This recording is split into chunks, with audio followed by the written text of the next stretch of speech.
The name's Verve. Yeah, just Verve. If you need a last name, you can put Squallrun or something, but that's only because you asked. I understand you need me to answer these questions for your report or whatever, but I've already told you everything I know. I really don't get why I'm still being questioned.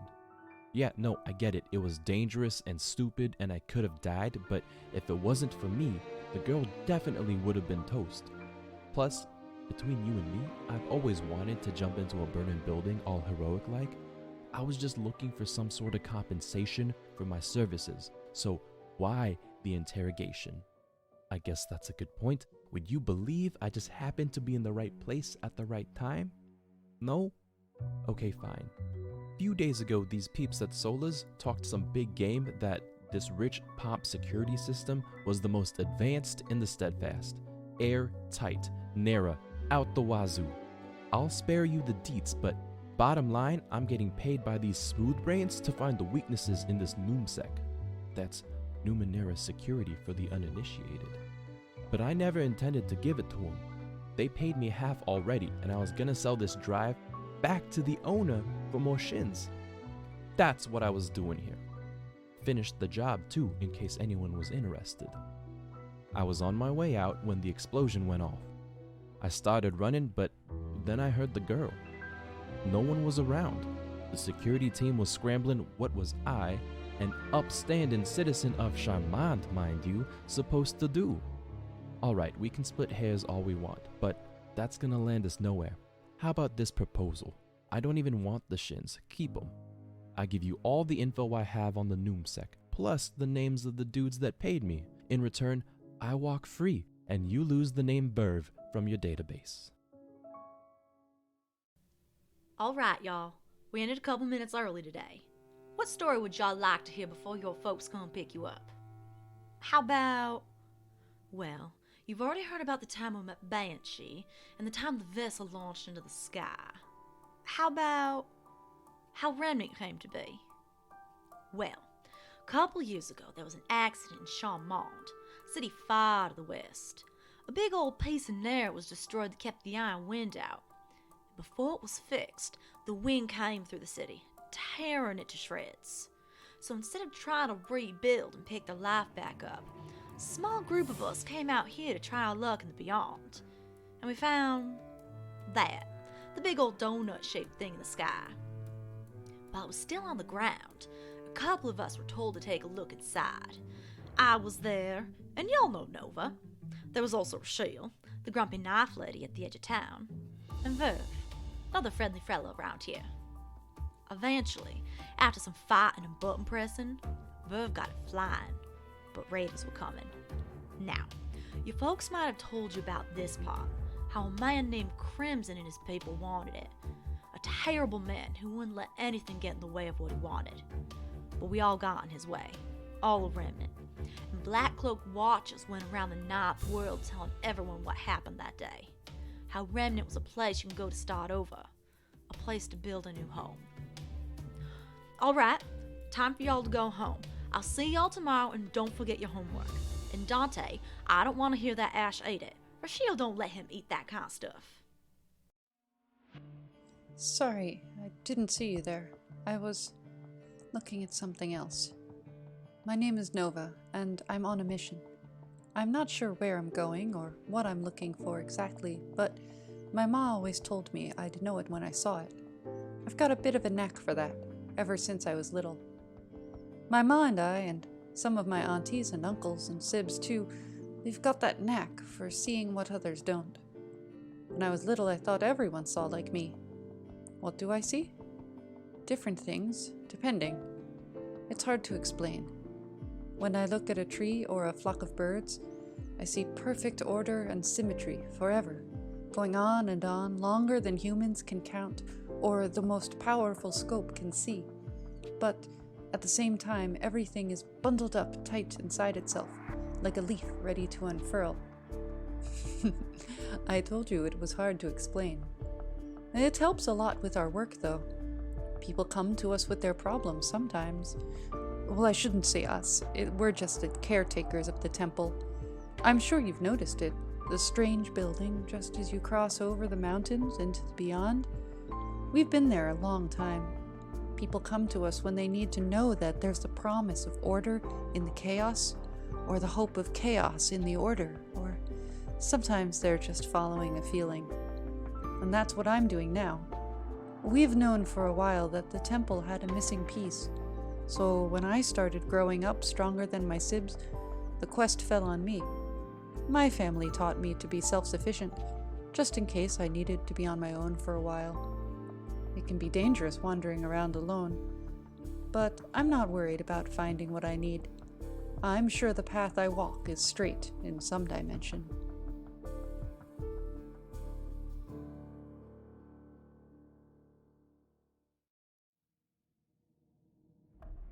Captain's log. Ugh, wait, that just sounds dumb. This is Rashiel. Approximately year 2 since leaving Charmond and arriving in Remnant, I decided to start this journal because I haven't been sleeping well, or often, since King Crimson's raid. It's been better as of late, but it's to the point where I need to do something differently or I'll never be productive again.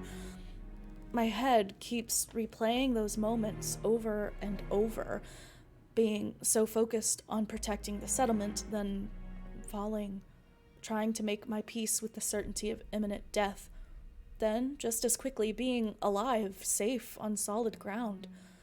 Since then, all I ever want to do is just work on what I know best: ciphers, artifacts, Numenera. Licton and I both have that in common now, and we spend a lot of time together building. It helps. In fact, being with Nova helps too. So does being with Verve, more than I thought. Sabine understands more than anyone else, I think. My conversation with her before the raid, it changed me. Changed how I've been carrying my past. I am not defined by my trauma. Remnant seems keen on making us local leaders since the raid.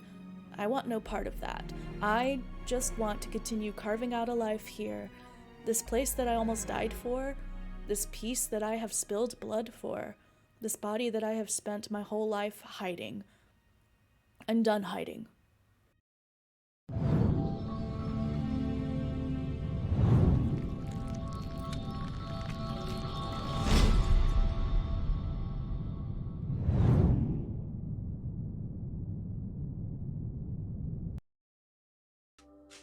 Hey everybody, we're live. Hello everyone, welcome to our stream. As you will notice, we are currently down one person, but that is just temporary. They are currently in a conflict with the biggest BBEG of all, traffic. And we're to our knowledge, they will be on very soon. But fortunately, since our intrepid heroes decided to split the party in just such a way to where the only person who's missing is the person who's missing, we're going to go ahead and start our show, and hopefully we will see our missing person soon. And with that, I will turn it over to Mayor question mark, who is going to do the recap. Oh, are we not going to introduce ourselves this time around? Yeah, sure, we can introduce. Okay, cool.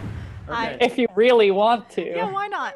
Hi, I'm Mare. You can find me on Twitter at UrchMageOfDice, and I use she, they pronouns. And I will be playing Licton Brattlesby, the honest Jack who rides the lightning. Hi, I'm Goat. You can find me here and on Twitter at SwayingGoat. And tonight, and depending on how quickly we move, maybe next week, I will be guesting, playing Mar, the risk-taking Wright who is not the Pilgrim. Oh my god! Wow. I see. love it. It's a new one. It's a new focus I'm adding. Wow. Yes. It's how to defend yourself against false accusations. Excuse me, Monty Cook. Yeah, this is Homebrew. Bible or something. If that confuses you, watch last week's episode. Yeah. Fair. Hello, my name is Kappa. You might also know me as Christian.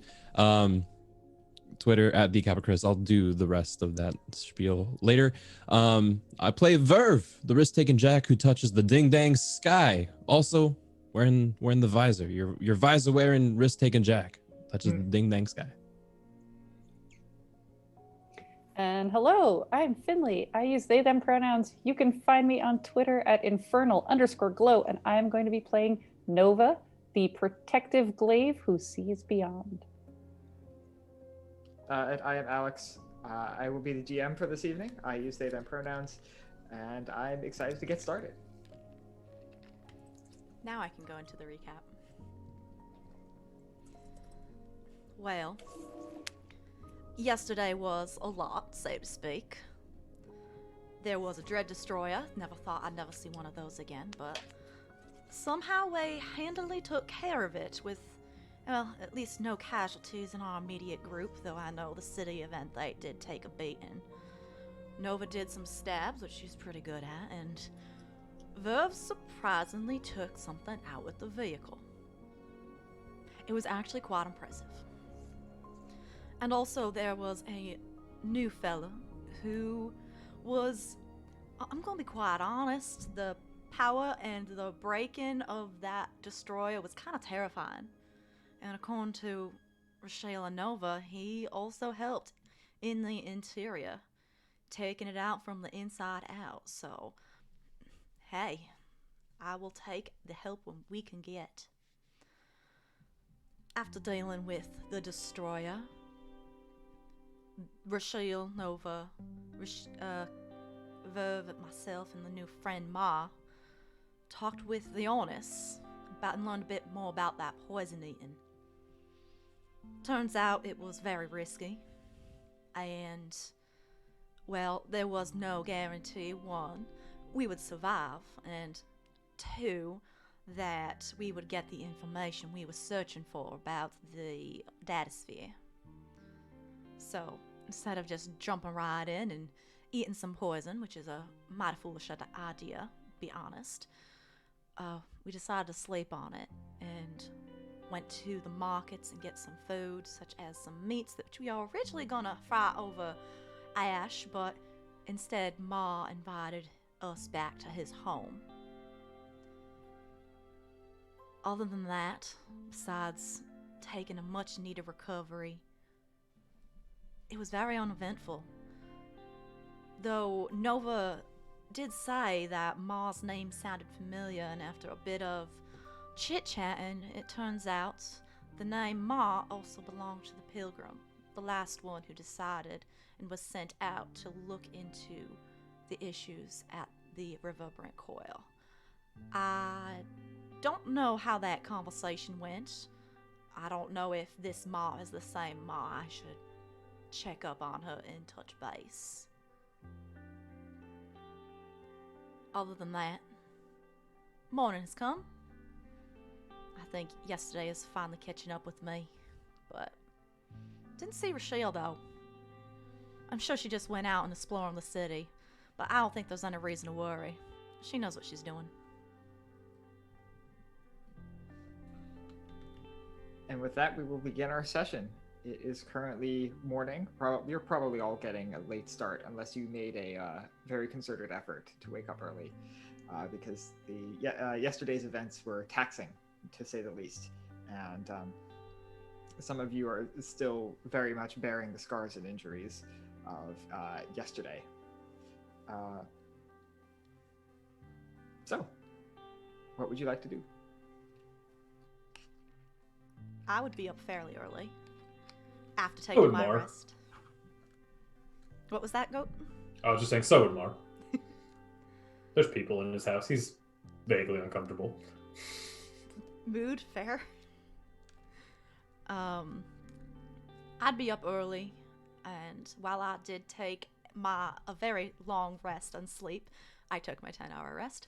I'm still up early, and after a couple minutes of quiet rummaging around, I'm actually going to head up to the roof. Good thing. Is Verve awake? You would find me still asleep. In that case, I will take a quiet seat next to Verve and take out a book and a couple pieces of paper, and I'd like to write a couple letters to be sent out later this session, Alex. Do you want the contents of the letters? Yes, I do. The first one is titled to my mothers and my brothers, to be sent to Bronzeburn, far out east, giving a general TLDR on the events of after the last letter I sent them. And I think finally telling them, hey, I'm here if you want to come visit. The second letter is addressed to a friend of mine named Kaya. And Kaya, it's been a while since I've reached out to you and talked to you, and while I wish it was better circumstances, I actually am writing to you for a favor. I don't know if it's going to get to you in time since you're still all the way in Charmant, but other than the people I know here, you are the next person most qualified to take a look at ancient artifacts of Numenera. I will fill you in on the details if you can make it. I do hope you can. I do miss you very much. But I am in it's a city now called Remnant in the Caecilian jungle. I am including a sheet of paper that you can show to the local writer named Sabine as a voucher. And hopefully she will fill you in a bit more on what's been going on until my friends and I return back to the city. With love, Licton. All right. So these two letters are both going very far away. I know. So as a result, they will actually be relatively expensive. The one to Bronzeburn will probably cost, maybe I'll say 5 shins because it is significantly closer. The one to that one's not a rush. Mm-hmm. That one can go at snail's pace. Mm-hmm. Yeah, the one to Charmand, that one will be a lot because the most direct route will be to pass through the Caecilian jungle, then pass through the Black Riage, the mountain range that separates the Beyond and the Steadfast. And so both of those things are arduous trips. So that letter would probably be about 10 shins. And I know we talked about pulling from the cache. Is that okay to have done yes. still? Yeah, absolutely. Yeah, I'll say that's that you can have probably all the general fund if you need to use it. I probably would have pulled not that much. I saw I'll probably have pulled like 50 shins or something from the general cache for my personal. Then is it a runner that sends letters? It depends on every city has a little different thing. In this case, I would say that you would probably be able to find one runner and one machine. You would still have to pay basically the machine operator or the machine owner for potential damages to whatever sort of thing this is. In this case, it's like a small autonomous flying thing, like a weird fat disc, like a weird cylinder almost. And it's weird because the person like takes the letter, would like press it on top of the flying thing, it just sinks in. But that would be available to you, and that would probably be safer and quicker for going to Charmant because this thing is a flying machine. Yeah. The runner, that's just some young kid who runs letters in the Beyond to make a living. And how much would it be to send it via flying machine? I would say that 10 would cover the flying machine. Okay, then I would like to do that, and we'll say we did that sometime during the day after all of this. Yes, sure. We don't have to role play out me haggling with a Right, runner. Yeah. Sure. And after a couple minutes, when I'm done writing my letters, I will close my book back up and put it in the little harness at my hip.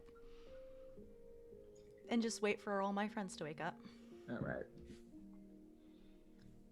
Licton, You write really loud. You're just a light sleeper. What? No. I told. What? Yeah, you're a very light sleeper. I was writing as quietly as I could.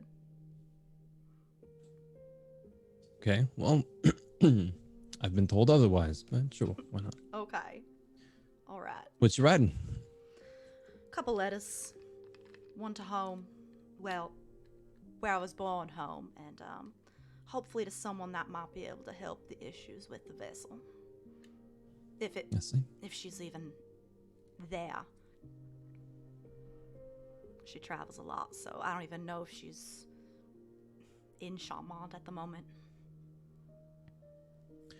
Is this the same friend in Charmant you told me about when we first started getting to know each other? Yeah. Nice girl. We got into a lot of trouble when we were kids. I will not lie.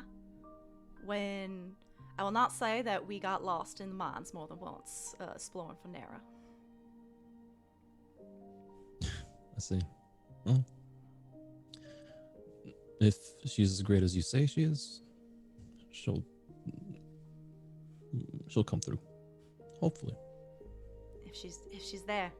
For all I know, she can be out here looking at some other ancient artifact in Nera, talking to people and trying to recruit others for the Aeon priests.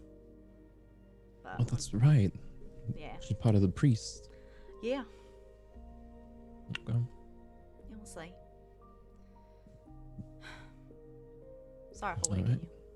you. No, it's fine. I was a light sleeper.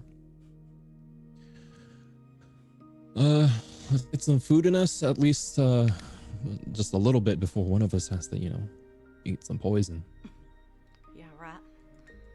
And I'll stand up and hold out my hands to you to help you up. I will accept. Okay. You doing all right after yesterday? Oh yeah, I was sitting down the whole time. I didn't take as nearly as much damage as anyone else. You still got jostled in that flying machine. Nah, I'm used to a little bit of jostling. I'm a little worried about the vehicle. Sabine's not gonna be mad that. No, Sabine's gonna kill us. Let's be real here. Maybe I can learn how to, fix it or something. Maybe we can ask our that thing friend. is sick, by the way. I want one for myself. Maybe we can ask our new friend Ma to take a look at it. Though I don't know how Kay and Sabine would be at someone else looking at her handiwork.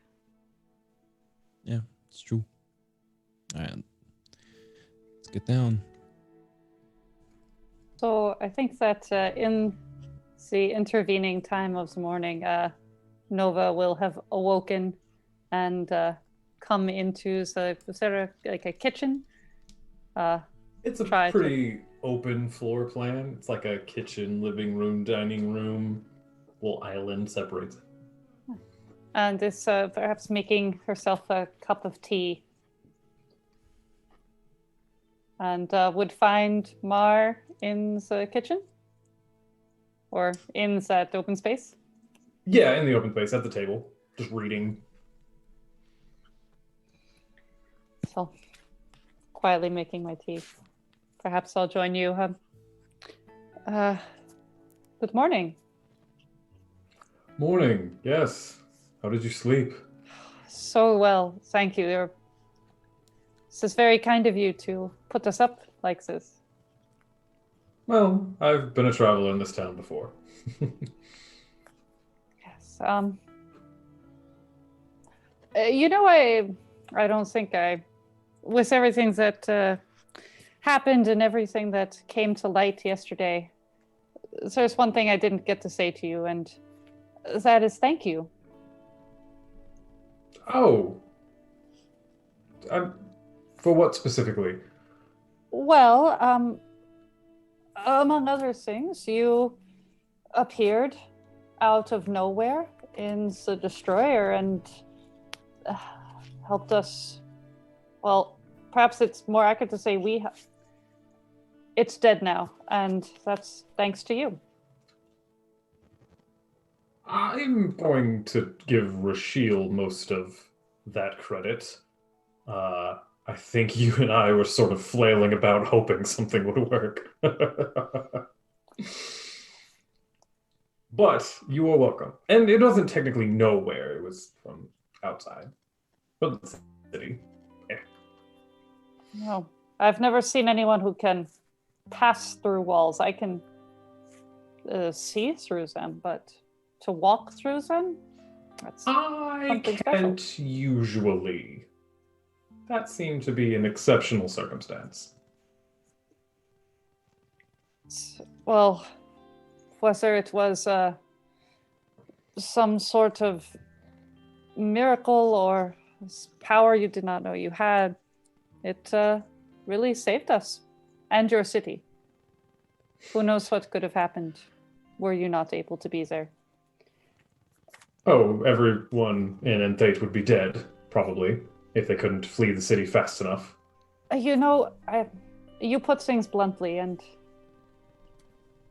normally I would say that there's no way to know what the future holds, but I think in this case you're probably right. Squished like bugs. Well, the Ornus is a powerful leader. She doesn't take chances. Let's just leave it at that. Which is kind of odd for someone that eats poison that may or may not kill you, but I guess maybe control what you can, regardless. I've found that the tighter you try to grip the chains of fate, sometimes the more likely they are to slip out of your grasp. But it is a leader's job to control the future when they can. I suppose. I did a lot of thinking last night about you, also, and your past. I don't know why you hide it. Well, I Odd. don't. There's more to you, Mars, than you are showing. Well, sure. Do you frequently just open up to people you just met? I feel like that's... I mean, good for you if you do. But generally, I don't tend to tell people about my childhood in the roughs and then deciding to travel and, searching for secrets and mysteries and becoming a wright. And that's not necessarily first interaction sort of things. It's usually, hey, let me feed you these weird petals. But I feel that just in saying that, I have learned much about who you are. So thank you for sharing that with me. You're welcome. This is excellent tea. Good. I'm not much of a tea drinker, but sometimes I have guests over who are, so I try to keep something. They assure me this is good leaves, flowers, petals. I'm not really sure. Some of each. Ah, wonderful. So tell me, what's your set of fascinations? What interests you? What do you... The spear strikes me as you're more of a fighter. Is that your only passion? Oh, you mean, what steps do I take through this world? Sure. You asked this question at an interesting time. Had we met a year ago, my answer would have been very simple. But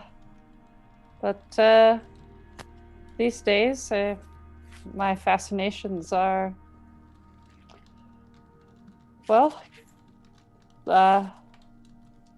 seeing to the continued success and survival of those that I care about. I was given a gift. I use it to keep my home safe.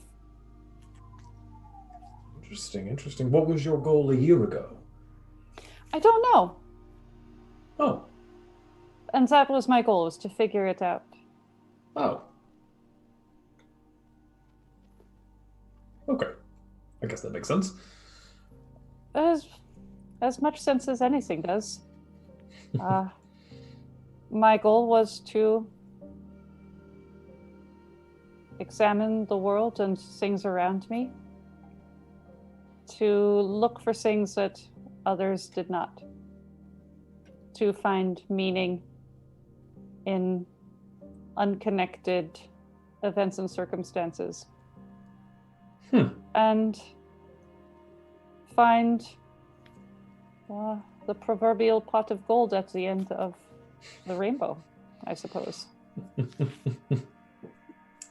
don't know who originally coined that saying.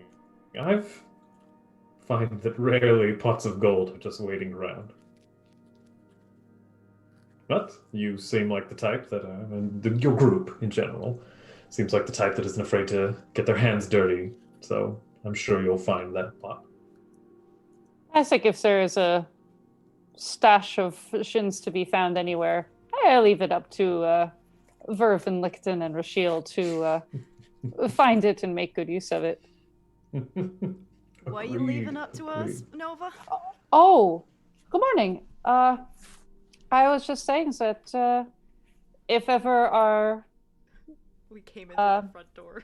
Yeah, our group were to come upon a stash of good fortune, metaphorically or literally, that there is no one I would entrust more to discover it, apprehend it safely, and know what to do with it than you. Flattered. You put too much faith in us.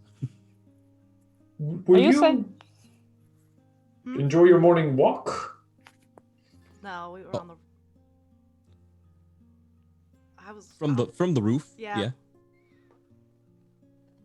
Hope that's okay. Habit of his. Habit I got. Interesting. Is Rashiel on her way down? She wasn't up there. I think as I was falling asleep, I heard her moving around. She may have made a late run out. Let her sleep. So she wasn't here when y'all woke up. I did not see her.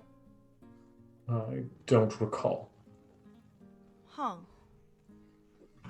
Maybe she's getting more of those pedal things. Or if, maybe. Well, she really liked them yesterday. No one, Rashiel. She can handle herself. I mean, I'm not worried. I'm just don't want to have to go searching the entire city for her. Agreed. Like, it ain't small.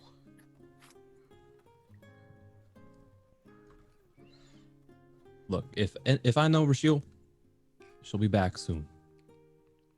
If she isn't sleeping in a corner somewhere and hiding from everyone. Maybe she needed to do something for Ash. Is Ash still here? Is he in the corner? That is a great question. I will say that no, Ash is not here. Yeah, I don't think they took Ash with them. Well, we'll just hope she comes back soon. Make sure I have some tea or breakfast ready for her, and then we figure out what we're doing about this poison eating stuff. Big decision. Have you two come up to any conclusions? No, we were just talking of other things. Well, what's for breakfast? I'm usually not the breakfast sort, but I'm sure there's something we can scavenge around here, and I'll start like digging through various cabinets, just pulling random things out. Do you want assistance? Sure. I will help rummage and try and come up with something palatable, like leftover meat and tubers from yesterday. And if you have like eggs equivalents of the ninth world. That's my new band name. Called it. Egg equivalents of the night. It's pretty good. They're like regular eggs, but you get them in like bushels, like grapes. Oh my god, Oh. yes. That's That's weird. awesome. How big are they? Like chicken egg Right. size or quail egg or bigger? Right? No, regular chicken egg size. I don't want to. Ostrich. I don't want to think about the creature that came from, but let's say that those are the eggs that you're able to find. in Nah, Lost House. those fuckers grow on trees. You Yeah, know they it. probably Yeah, grow in come on, bats. Alex. It's a chicken tree. The bark tastes like chicken. Oh, While they're rummaging together some breakfast foods, I'd like to Verve would approach Nova and kind of like not necessarily bothered, but kind of a little bit of a concern. Nova, can we talk about the data sphere? You're really the only person I know that has any information about it. It's something of a mystery to me, but it's true. I had some proximity to it. I mean, the first real time that we ever like connected or anything was a trip into the data sphere. That's true. So, I mean, granted, if anyone is going to be in there, I always assumed that someone would be steering. Someone would be the one navigating. I felt like I was just along for the ride. All 2 of the times that I've interacted with it.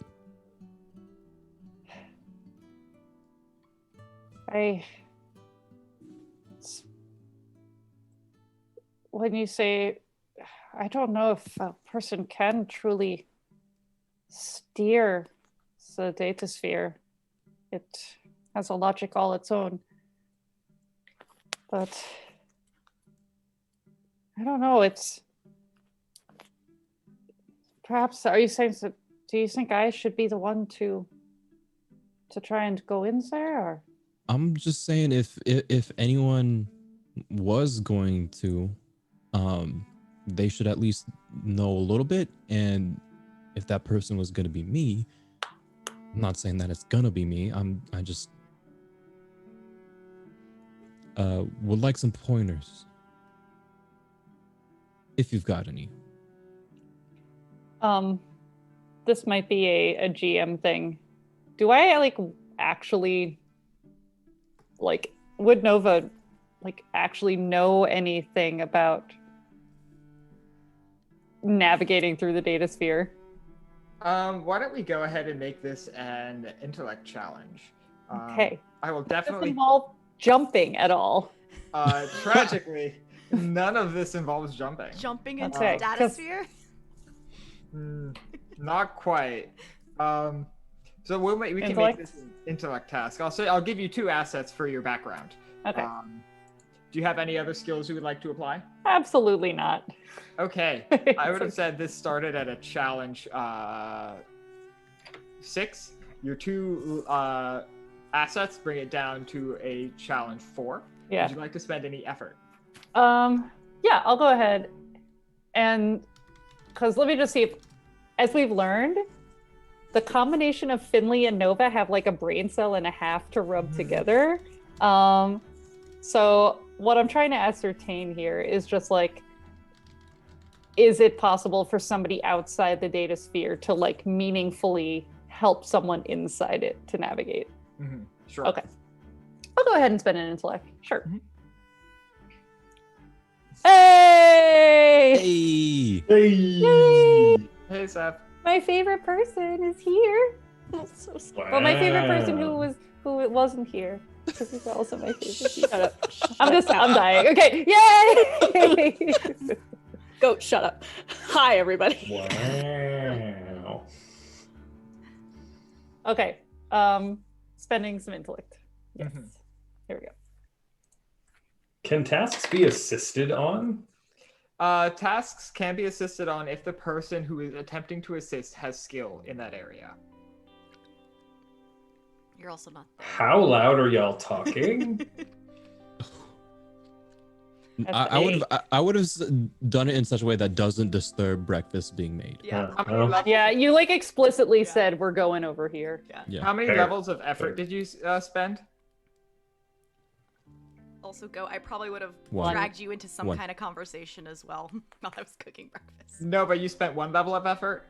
Okay, yeah. Then you wouldn't necessarily, I'll say to that specific question, you wouldn't really necessarily know whether there's a way for a person who is outside the data sphere to meaningfully impact someone who's inside. Mhm. I will say that you would know a little bit about being in there. You would have been told that in the data sphere, distance has no meaning.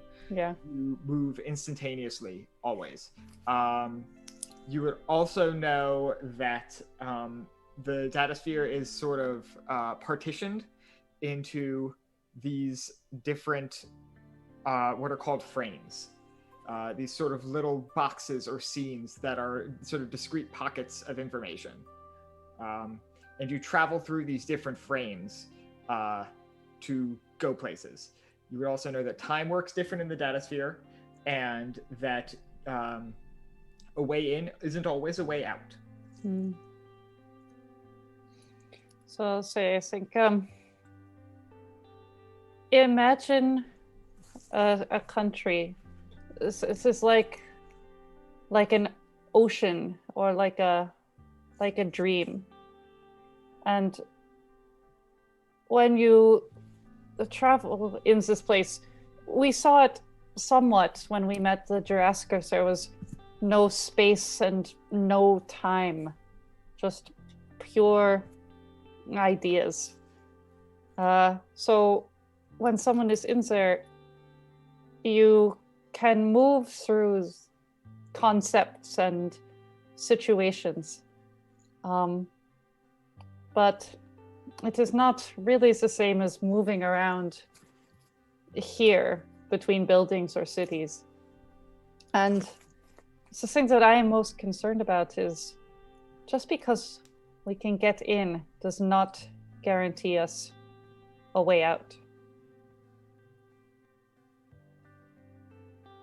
It is at this moment where I will say, I don't care about whatever timing that I mentioned last session. And I will say, Rashiel, at this point, I would say that you would have been able to return to the group, or you would be able to have stayed longer at the poison eating arena. It's basically up to you when you come in at this point. I don't think that she would stick around the arena too much. Okay. I think as soon as she's well enough to go back, she would go ahead and make that trek. Mm-hmm. And we learned at the beginning of the session that you did not make this trek out alone. You have Ash right there with you. Oh, beautiful. What a good boy. Yeah, so you and the good boy return to Mar's house, no problem. And you come in, you see Licton and Mar contending with what can only be described as a bushel of eggs. So imagine like a grape thing, but it's all just chicken eggs. And Nova and Verve having a conversation off in the corner. Have to tap them. If they don't make the right sound, they're not ready to use yet. Okay, I'm just gonna fine. quietly try to sneak in. Oh, about time you got back. What the fuck? Hey, welcome back. You look Hi. like you look like shit. Hi. I kind of feel like. Can I sit down? How do you I want don't your feel good. eggs? Yes. Her shield does kind of look like hot garbage. A lot of the you see like a lot of like veins in their body. They seem to be almost like bulging and a little bit blackened. Can Their I eyes make are bloodshot. It's a look. Can I make like a healing roll to just see if I put 2 and 2 together? I would also like. Yeah, you could make some sort of biology roll. Since I I've am. lived here a while, do I know what this looks like? It's possible because every person reacts to these differently. Like some people fucking die and some people are fine. Sure. I would say though that it's not entirely like it's one of those things where it's like, oh, this might have happened, but it's such a suggestion that it's like, oh, I'm like you can't believe it until you get it confirmed. Does that make sense? Whoa, Shields, here, sit down, take the seat, take my seat next to Nova. That's a 1 on that roll, so Oh no. yeah. I would also like to roll Alex too. Okay, sure. Rochelle will go take Verve's seat. This will be the last roll we can use on this, and I will also say that Finley, I will pocket that GM intrusion for later. Teehee. I'm going to use 1 edge, and then I don't think it'll apply, but I actually have skills in resisting poison and disease, so I don't know if I can apply that in any way. I'm gonna say no, not for this one, Okay. because you are not doing the resisting, and you're not guiding anyone on how to consume a poison. You're just Okay.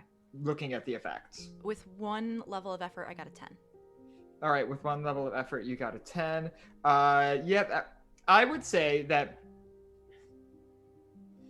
like with Mar, it would be an extremely reasonable conclusion for you to come to that Rashiel has eaten the poison. Given the fact that all of y'all as players, if we had done this in a side scene, would have probably suspected the same thing. It's totally not an unreasonable conclusion for you to come to. However, you don't know enough about it to know it and confirm it yourself. But it's like a high sus. Yeah, It's a logical conclusion. It's it's sus as fuck. But, I think So you were allergic left... to the metals. You I didn't. think I left something in the other room. I'll be back. And Mar just quickly shuffles back to his room. Rochelle, you didn't. Rochelle will put her head on the table with this and just kind of muffledly ask for some water. I'm telling you, those things didn't taste good for a reason. Verve, shut up. She ate the Okay. poison. Can I have some water? Yeah. Yeah. I bring over water and tea. I feel like I carry around some good tea. Is this- And I'll like good tea. And I'll start also making that. Wait, good tea or good Rude. tea? No. Stuff I know Rashiel likes. 'Cause I love the implication that Nova has no idea what Rashiel likes. I'm like, Rashiel, I brought you, and them's just okay, but also Mar specifically said I have tea that people have told me is good. Oh, well, fuck. Besides, regardless, I make more tea because I don't think 1 cup is gonna be enough. Yeah, that's probably true. I just sit up and sip at my water, trying to pretend like everything is perfectly normal. Wait, what happened?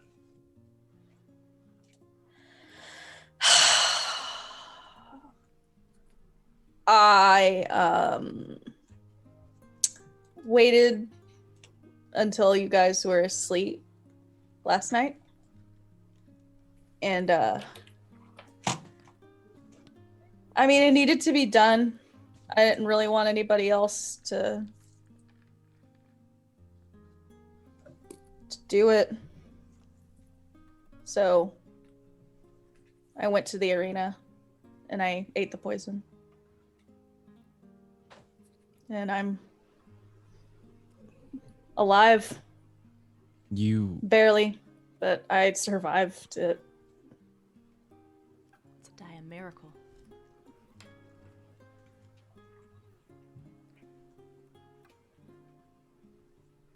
I put the first plate of food next to Rashiel. If you think your stomach can handle it.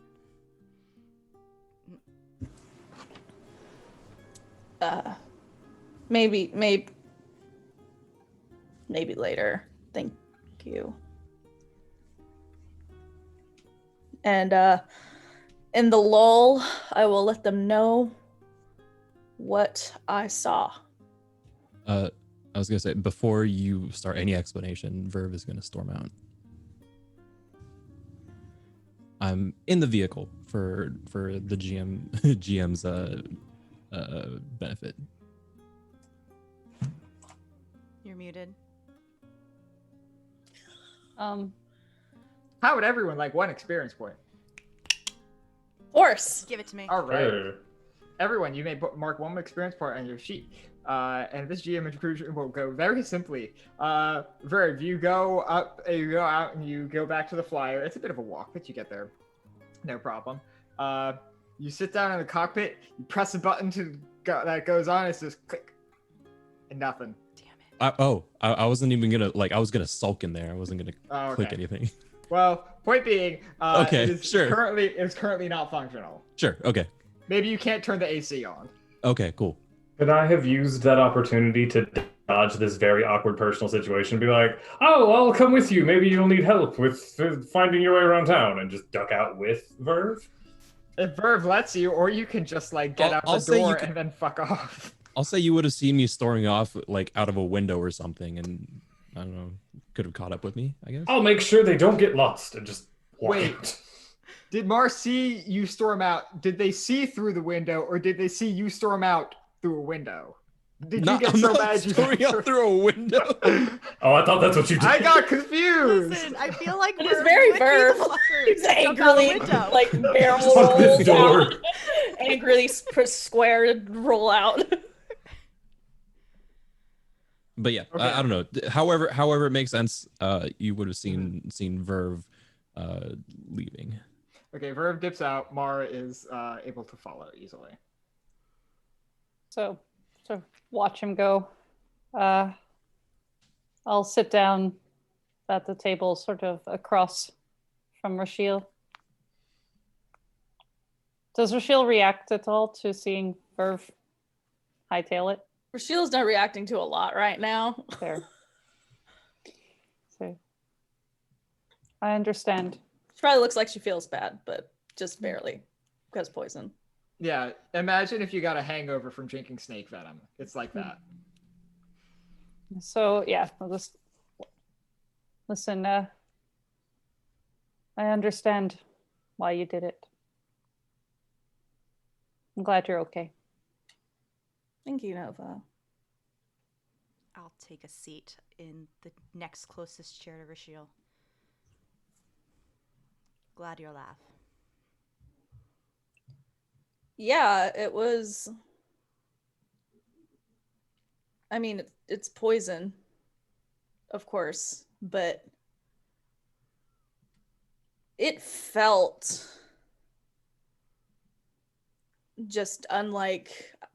I mean, it wasn't like just eating something bad where you think you're gonna die. This was psychically wrong. It felt like everything in me wanted to push it out, but I did it. You know, I'm kind of glad you worded it like that, because for a split second I thought you were going to say it felt like real good drugs. And then I was going to get very concerned. Licton, I've never. I know. Mr. B, I've never done drugs. I'm not your teacher. No, you're not gonna go back and stop becoming a poison eater, are you? You know, I think the one time was good enough for me. Dodging death, certain death twice in a couple of years now. I think my next brush with death will be something different. Hopefully 70 years from now? Peacefully? That would be really old. But yeah, sure. Not more poison. I can't explain how much it hurt.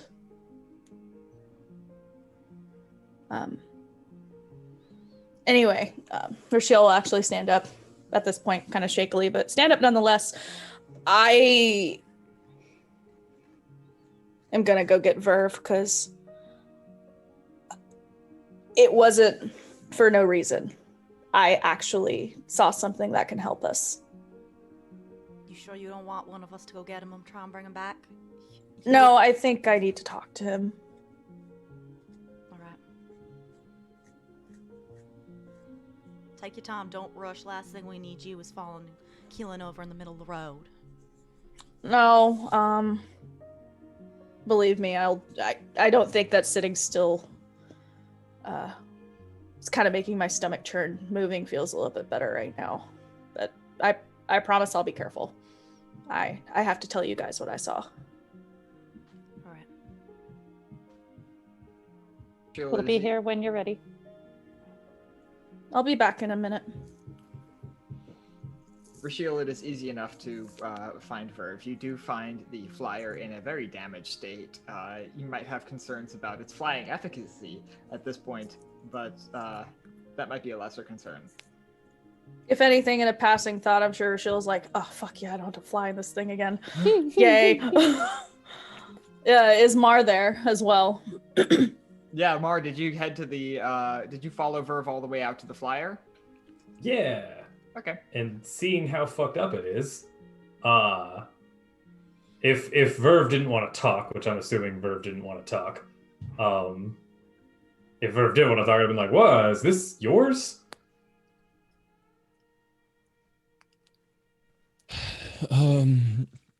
Yeah, I mean, no, it's not mine. I mean, we're using it. I'm the one that's fine, but it doesn't technically belong to me. Hey, Oh. Mar. Hi. I'm not sure this will fly again. No, it'll be fine. It was flying earlier with all the damage. We'll be okay. Just see, like, listen, and then I'll click a button, the AC, I guess, and it won't turn on. It should.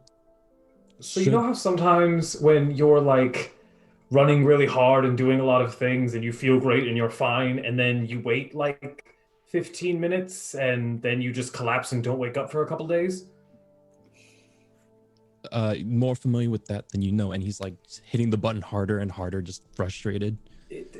Machines can do that sometimes too. If you want, machines are kind of my thing. I could take a look. Sure, by all means. I know nothing about it other than how to fly it. Which is an impressive feat on its own. Lucky, I guess. Yeah. All right, Mar, So- this should be... Okay. I'm trained in engineering and crafting and salvaging Numenera. Okay, yeah, I would say that engineering and crafting would help in this situation. Cool. So yeah, that will reduce it by 2 steps. I will say that this is of a challenge 5, so you brought it from a target number 15 to a target number 9. Would you like to expend any intellect effort? Yeah, I've got 2, so... And I have 2 points of edge in intellect, so can I just do that for free? No, you would spend 1 point from your pool for each level of effort. I thought with edge I could reduce that. Yeah, so it costs 3 from a pool to reduce 1 level of effort. Oh, okay. All right. Yeah. My bad. Okay, So yeah, cool. Mhm. So I'll spend 2 levels of effort then, just make this Okay. very easy. Then your total cost, your target number then would be... Target number is now 3, and you spend 3 points from your pool. Cool. I rolled an 18. All right, that is well above a 3. You're absolutely confident that you could fix this thing. You might need a little assistance. You might need a second pair of hands, but broadly speaking, you were able to definitely understand, sort of what you're looking at, and you're definitely pretty sure you could fix it. And you kind of have to marvel whether or not this is your thing at the just complete and utter efficiency as to how this thing is made. There's like no wasted space or like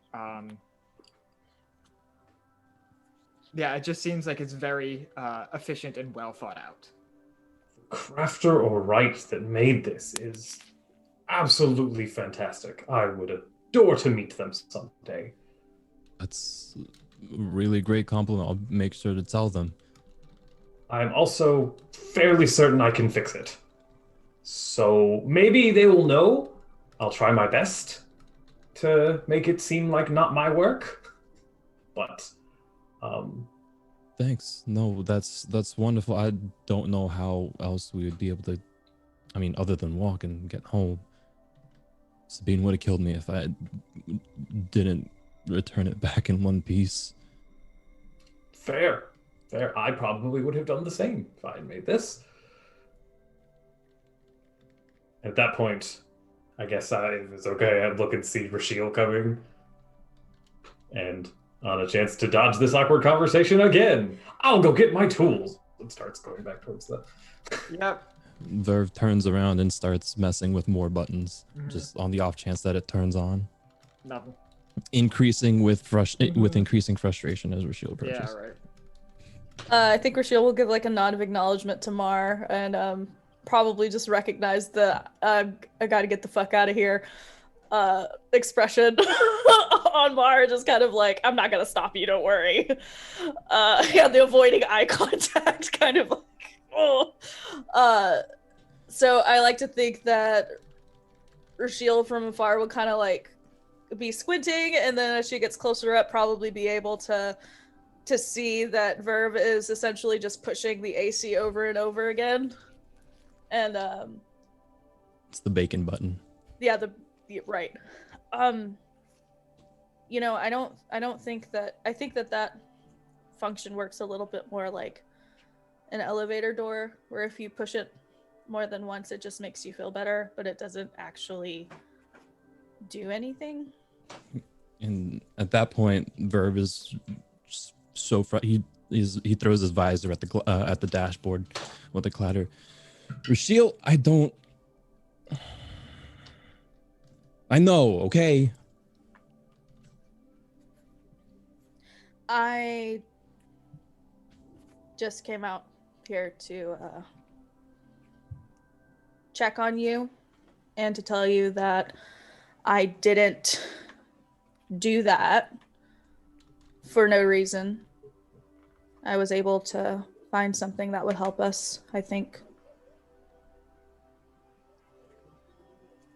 I know why you did it. I don't doubt that you had any good reason to do it. He's leaning over the dashboard at this point. Just, you know how many lectures I got from Licton for pulling some shit like that? How many times you've threatened to stab me for doing something exactly what you did?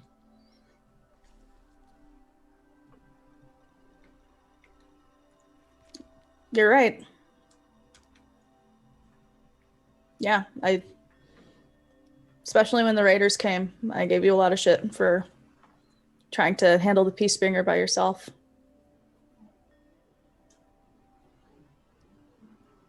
And what would have happened? What would have happened if you couldn't come back? What if the poison took you over or killed you or whatever? What were you gonna do? No note, no nothing? You know, I think I was just of the mindset that maybe it's better me than one of you, which is flawed. I know, of course. Everyone is thinking that. I'm still thinking that. But at the same time, I didn't want any of you to stop me. I knew when I saw the ceremony and I was thinking back to my time with my mentor that I was going to do it. I knew I was going to do it. I just didn't want anyone to talk me out of it, and that was selfish.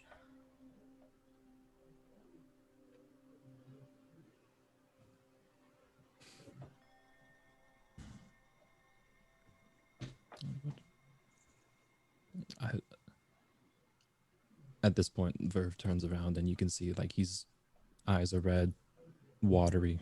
I wouldn't have stopped you. I would have come with you.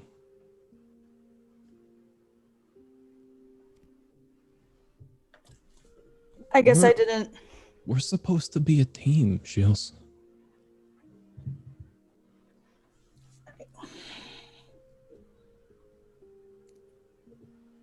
It's not that I didn't trust you. I just didn't want.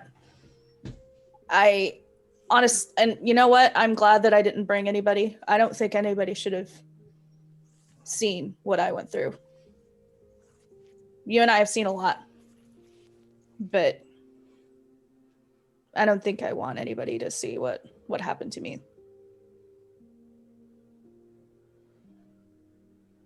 But I'm okay.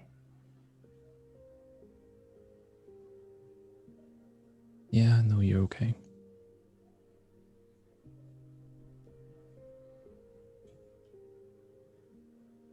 I'm sorry, Verve. No, I'm sorry. I just, man, you know, I just,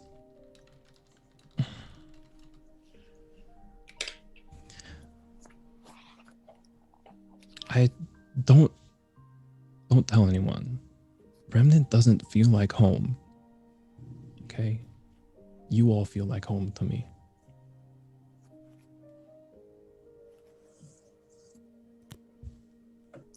The more time that passes, the more I think that's probably my truth as well.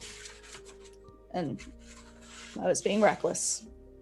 I didn't think about how something happening to me would affect you guys, or especially you. Yeah, I mean, we've known each other the longest out of everyone else. After we already lost one home. Yeah, I already promised Licton that I would not be eating any more poison anytime ever. But I want to promise you that the next time I feel the need to go do something stupid, I will bring you with me.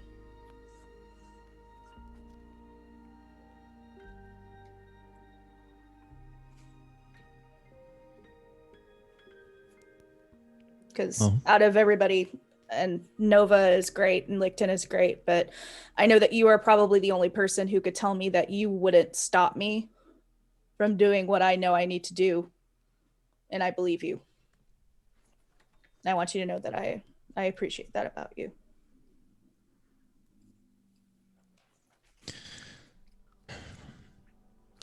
Did you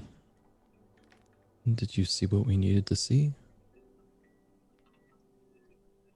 That's the cool part. I did. Like, I did it.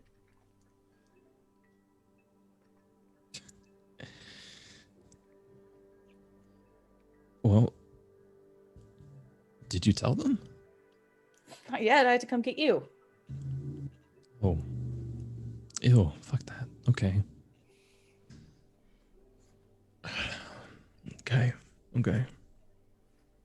Do you think it'll be awkward if we go back together, or do you just want to go first and I'll follow? I mean, I'm not walking fast enough to beat you there. If you want to go full speed and beat me, then sure. You'll finally beat me at a foot race. Here, I'll help. Okay, fine. And before I think Verb offers her his arm, Rashiel is just going to give him a hug. Well, this is new. Only once per near-death experience. No. Don't tell anybody. Return the hug. I'm going to tell everyone. Now let's go. Don't. Fuck shit. I shouldn't have done this shit. Ash, go get him. Ash, like, nips at his heels, but is very much not about to do anything. But yeah, you're able to return either as a group or separately back to Mar's house easily. I will also say that Mar, you would be able to explain the damage on the flyer to Licton well enough that he would probably be able to assist you, because this is also something that he has worked on. I think yeah. while Neat. Rashiel and Verve and Mar have left, I'm gonna basically put all the food that has been made in a place If there's a fridge, I put it in the fridge, and I don't know, whatever kind of Nera there is in this 9 billion year future. I will say that Mar has, in his travels and creatings, been able to create a room temperature food preserver. And I'll just put everything away. So it's like a fridge, and it preserves food. It's just not cold. And just basically busybodying as we wait for them to get back. And Sure. Is it like Make a it back. stasis box? Because I want one. Kind of, yeah. It's like time inside the Awesome. thing is like slowed down, Yeah, that's a thing. but also like it's only like yay big. So Hi, Shit's Nova. expensive to build. Are you kidding me? Hi, Nova. How'd you talk with Margot yesterday? It's so strange. You know, I mean, it's no longer seems like perhaps it's the most important thing, but I don't Is it know him? why he's being so secretive. Is it the same He's acting like he has no idea about the coil. Is it the same Ma? What? I said if it's the same Ma, you should go talk to him. Is it the same Ma?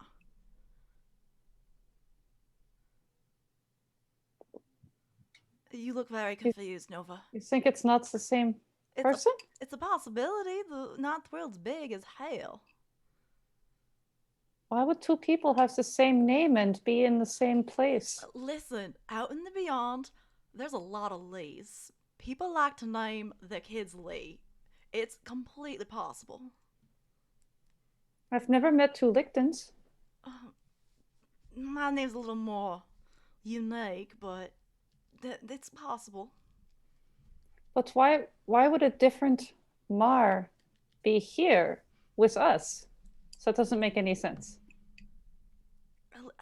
Listen, I don't see the paths that converge and turn and walk parallel to each other.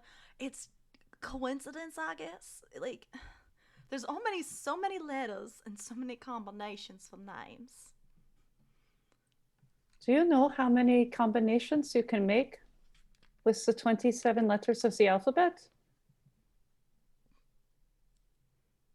I'm not going to do that. Almost And infinite. nor am I going to say anything else about that sentence. Nova, I love you, but it's probably best not to push someone who's going to help, maybe potentially help us. We must have met him for a reason, though. And, That I believe. oh, you think it's a different person? If Oh, I must have made him so uncomfortable.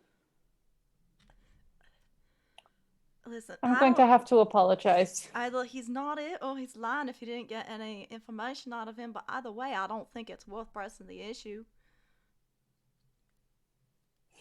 Now I'm sad. No, what happens? I suppose I just really wanted it to be true. That I I'm a long way from home. And the visit to the coil months ago is way too long. I think it was almost easier before I went back. Seeing them all again just made me realize how much I missed them. And now with everything, with all the information we've learned about the datasphere and hubs, it's like truth is just out of reach. It's the carrot. Tantalizingly close. Well, if you feel that bad, you can always apologize. From how he's been acting, it didn't seem like he's holding it too much against you. Unless he's a real good actor. He's been very gracious. So you think he could be a good actor, is what you're saying? I think you're reading too much into it. speaking of, Mar, you're definitely able to have returned to your husband at this point. And Oh, right. Tools. Tools. My tools. Wait, why do you My need tools? Where am I? You going to work? Oh, I mean, I don't like have to right now. Verve showed me your flyer, and it is quite impressive and very broken. Fuck, Sabine's gonna kill us. Sabine, I would like to meet Sabine. They sound wonderful. I can fix it though. Oh, all right. Do any of you work on ships, Nera? Rochelle and Anything? I have assisted Sabine in the past, but Wonderful! Rochelle An looks extra like set of crap hands would right be now. very help. Sure. Might be able to upgrade it, really. I would not do that. Rochelle will kill you. Not Rochelle. Well, Rochelle probably will kill you. I'll kill you, and Sabine will doubly kill you. No, I heard that, so I won't. I would like to, but I will not. I did promise Verve I would try to make it not look like my work. That's a good call. And Is speaking of- Sabine single? Is Sabine single, Alex? I will say yes. Yes. Might just have to take a trip to Remnant. I'll put in a good word for you. That would be wonderful. And not too much later, Verve and Rochelle are able to come in either separately or as a pair. Rochelle's leaning on Verve until they get to the door, and then she's gonna try and walk on her own. Sure. She may fail. Should I roll?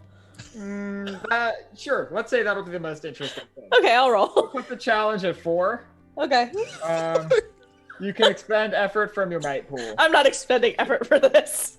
All right. Do you have any skills you would like to apply? Oh yeah, staying on my feet. Not skills. I don't have any skills. I rolled a natural 1. Oh, fuck. Okay. 2 natural ones and 1 just for fucking standing. Right. I like how we're all just failing our vanity rolls. That's basically Yeah, normally what right. happens. I mean, we that's save good. we save the good ones for the plot. Mhm. Have Yeah. a GM intrusion, Alex. Yeah, so I was going to say, so here's a GM intrusion specifically for Rochelle. Not only do they see you coming up leaning on Verve, they watch as you begin to try to walk on your own and fall, and you take 3 points of might damage. God damn it! I just got those back. Oh no. We all saw this. You all saw it. Oh yeah. That was the worst part. That's the worst pain right there. I'm just gonna stay on the ground. I'm just gonna Rochelle's just gonna roll over on her back and just this is See, where I live. Mhm. That's the price of pride. I learned that a long time yeah, ago. I get it. Yeah, I get it. Thank you, Verve. If you want some assistance, and my hover disc will kind of try to scoop you up.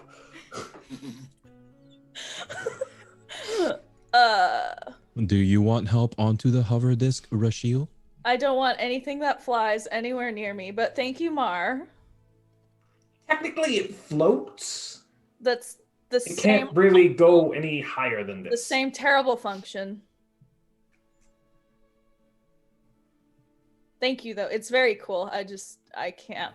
Yes, I want help.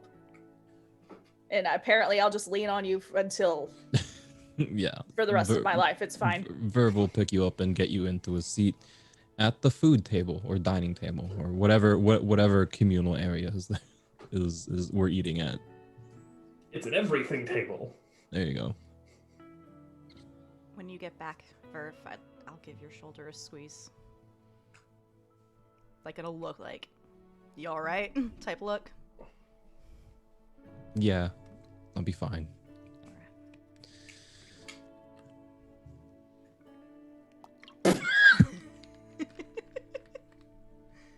Muted!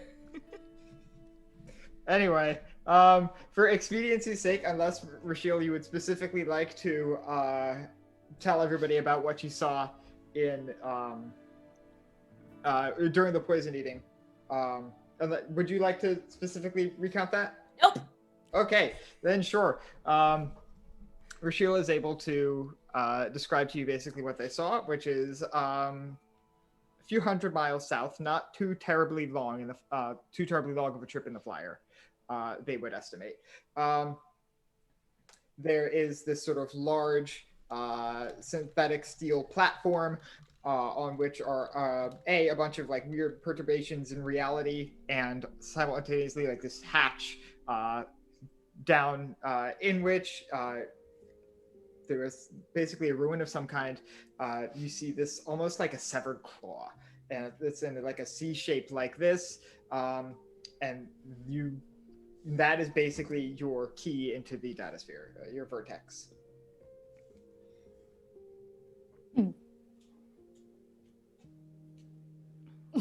Well, I think the real question is when do we want to leave? We cannot go anywhere until our means of transport is in good working order, unless we wish to walk 200 miles. True. I don't think I could, even if I wanted to, which I don't, and I never want to. But Well, you should rest. At least until you look a little less green. I feel like the color green. Imagine At that to be least- such a vibrant color. No, like the Baby puke. like a dying leaf that's turning brown. But unlike a dying leaf, you have so much to look forward to, other than being mulch. Very true. I was almost mulch, but thank you. Ma. Do I have a vague estimation on how long it's going to take me to fix it? I would say that given that you don't know how capable Licton is, not really. You would estimate by yourself, though, this might be 4 or 5 hours worth of work. Oh, that's way better than I thought. I could have the flyer working mid to late afternoon, maybe? Yes. Maybe to be safe, we leave tomorrow so Rochelle has time to rest up. You know, I don't want to hold anybody up, but I really would like another sleep. And can I have some of the food that you had earlier? It looked like you made it. It smelled really good. And I'll go get the food. You go get the food and breakfast begins. This is where we will take our midstream break.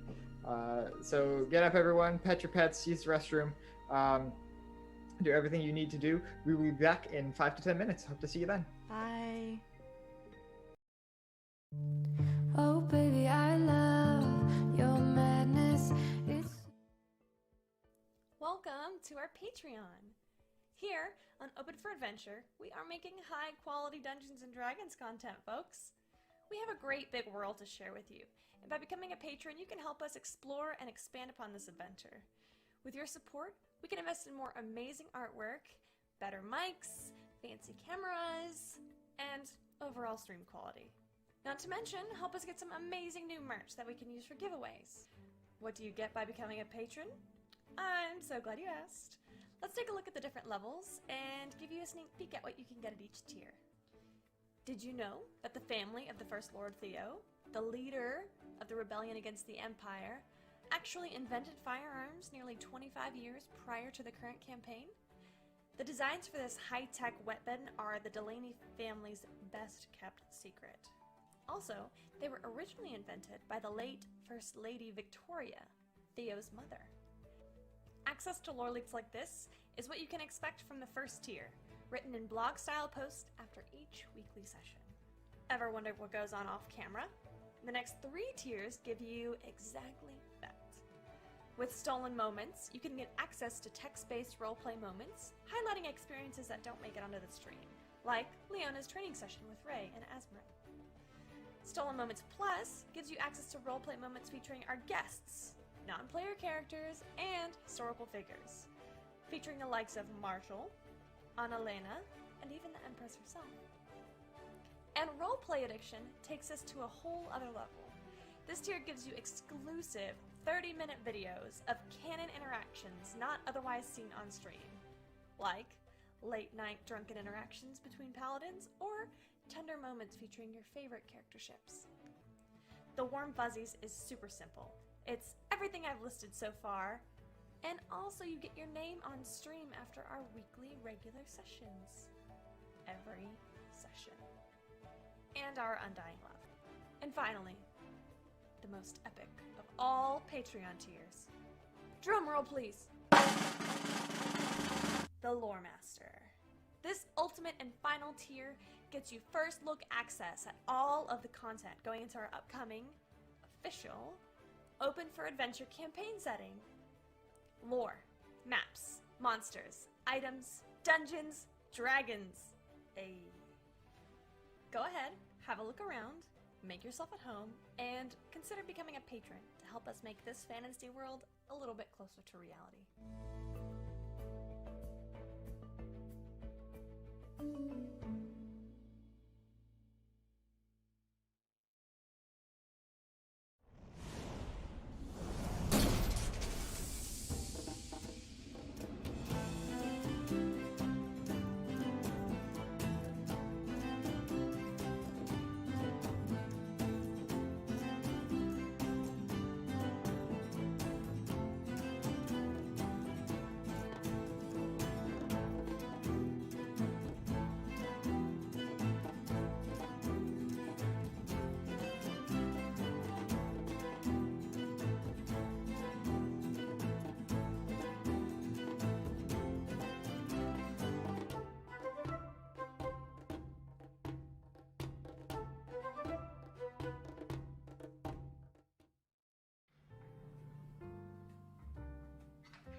Oh, hi! My name is Express Love. I'm the Senmarian god of coffee. Did you know that in Senmaria, every cup of coffee is made with found familiar coffee beans? That's canon. In Senmaria, every cup of coffee is good coffee because it's made with love by found familiar. Did you know that every bag of found familiar coffee features artwork from incredible members of the tabletop gaming community? That's canon. Each blend and roast of found familiar coffee features cool D&D names like Thieves' Cant, Face Step, and Pact Magic. In Senmaria, every royal meeting that Ray attends features the Cartographer's Blend, a brew of coffee made by found familiar in conjunction with Devon Rue. Now that's canon. Found familiar coffee. Buy it today.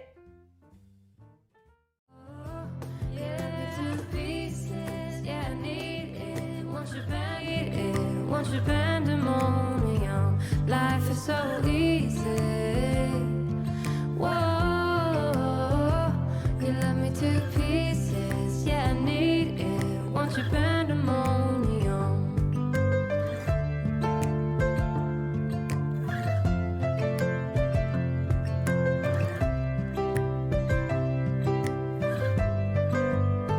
The limit of love is endless. I know. Just do what you want with me. Yeah, I want it all. Could care less the cost.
if you eat the corn breading off of a corn dog, then it's just a hot dog on a stick, and I don't know what's weird about that.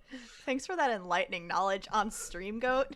Yeah, you're not wrong, but simultaneously, I don't want to think about that. This is the quality content that our viewers come here for. Yep, that's right. Yep. Where you can hear all of our You get access to behind the scenes. all of our food opinions on what is and is not a sandwich, which we're not going to get into right now. Are you sure about that? Okay. Positive. Is a hot dog on a stick without breading a sandwich? No. No. No. No, Steak does not count as a structural carbohydrate. it's anymore. a kebab. Yes. I mean, you could eat the stick. But why? Don't. Anyway. I love all of you. I love you, but I'm thinking about reconsidering. Probably a little bit less after this Right, conversation. Anyway, we come back to the kitchen after everybody has had their unusual ninth world breakfast. What would you like to do? Fix the Not flat- vomit. Well, it sounds like I need to get to fixing the ship. Might be a tad presumptuous. Does the ship seat 5.5 for Ash? I think it. Yeah, it does. Okay. Wonderful disembodied voice. Yes, it fits enough. Excellent. Can I come? Well, you can't go anywhere until we've fixed it. Sure, and I'm going to do that. I mean, I don't see why not. Are you okay with, potentially dangerous things? That's kind of what we get up to. He was very helpful with the giant beetle. So, I prefer if we don't talk about that, if that's all right. I mean, I don't like to get too into it, but I do like to take risks every now and then. Great. Oh, all right. Did you need help with that? I mean, I don't know how much my experience with it would help out, but I mean, I believe Licton, you worked on it too, right? I can help if you'd like me to.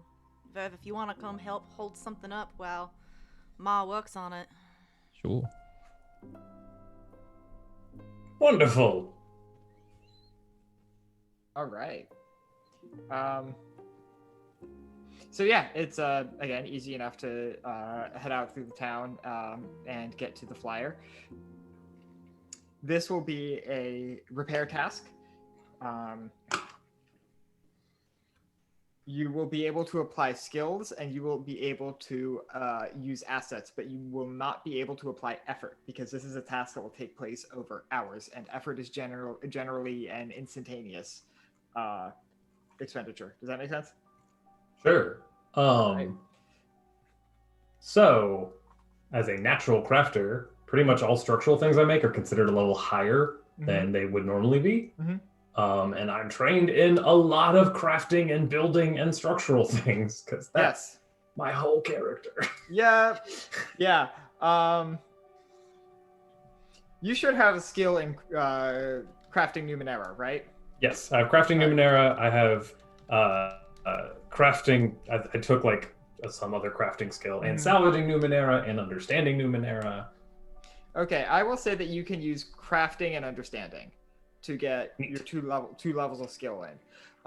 You will also be able to use Licton and Verv's assistance to bring it down 4 total challenge levels. Do my tools count for anything?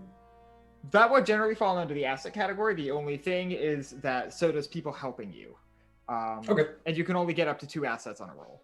Fair. So you have brought it down from a challenge 6, which is the level of the vehicle, down to a challenge 2, where your target number to roll on d20 is 6 or above. Neat.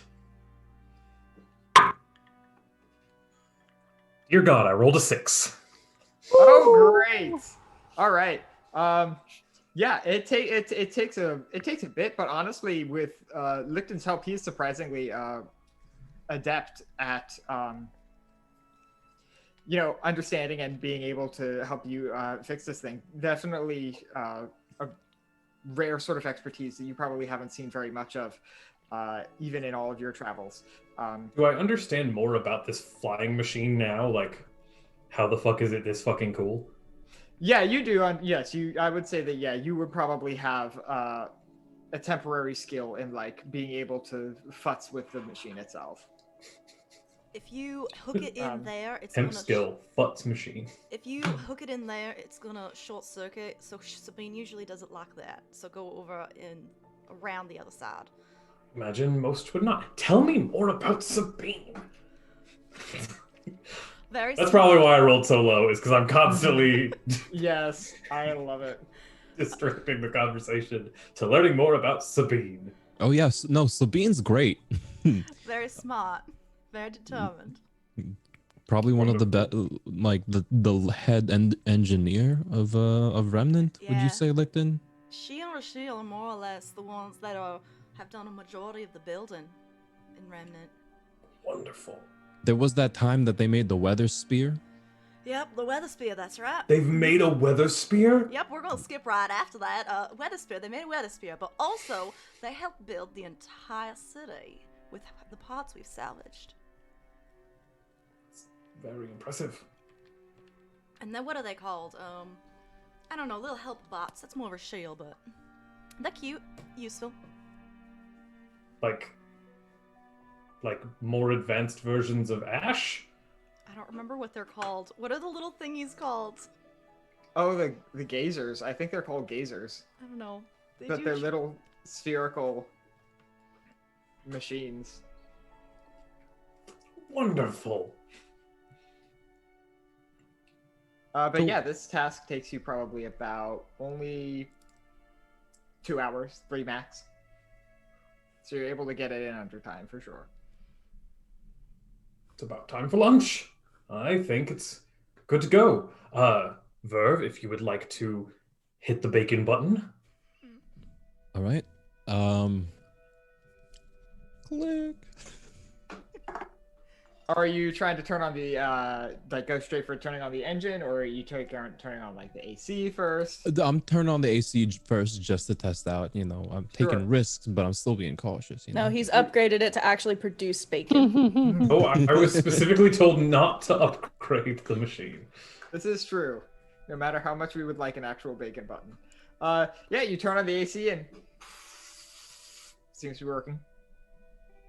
All right, here we go. We'll try and just get it up and then land it back down. Yeah, sure. You press the drive and instantly it sort of it does a mix of hovering and flying. So you press the button and the thing basically instantly lifts off the ground, but like basically hovers in place there. All right, awesome. Perfect. Back online. Thanks, Mar. Thank Really impressive. Listen, I think you and Sabine should, you know, compare notes at some point. If you're ever in Remnant, I could introduce y'all. Unless she's You in the know- middle of a project, then you're shit out of luck. Totally understand. Totally understand. You're very lucky you all got me in between projects at the moment, actually. So I So very much get it. You know, if I'm got some specific tasks I'm doing here, but if I finish my work, maybe one day. directly You're always southwest. welcome. Southwest. Wonderful. If you meet Banshee on the way, just ignore her. Sorry, a Jurassic. Duly noted. Don't mind her. Duly noted. Mar, you would know that a Jurassic is this sort of striped Tyrannosaurus Rex looking apex predator that within a certain radius is generally believed to be basically omniscient because they use the datasphere to hunt. So they know where everything is within a certain radius.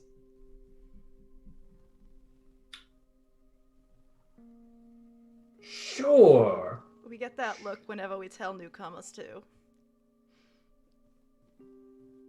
Is Banshee friendly? Viv?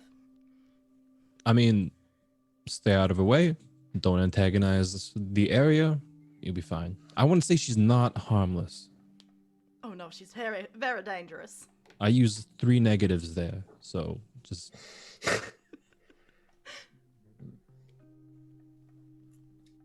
Interesting. You all get more interesting by the day. Well, whenever Rochelle has healed up. Let's get some food in us and then head out. Agreed. You know what? Head back to my home. I'm going to make a stop by a local market. Personal friends with them. They always give me very good deals on things. Let me stop there. I'll bring some stuff home, and just meet me there. Okay. All right. See you soon. All right. And oh yeah, I'll stop by some market to get something, but I'm also going to my dead drop. All right. Remind me what you put in it last time. Hey, I think I have access to the data sphere. Anybody want something while I'm there? Mhm. Y'all got McDonald's money? Right. Yeah. You receive a letter from a person who you have like communicated with before, but generally only on the most significant of your endeavors. You receive You receive a letter directly from someone who is known as Mother Superior. Oh. And you would know exactly where this person comes from and what organization they're with and all of that good stuff. Of course.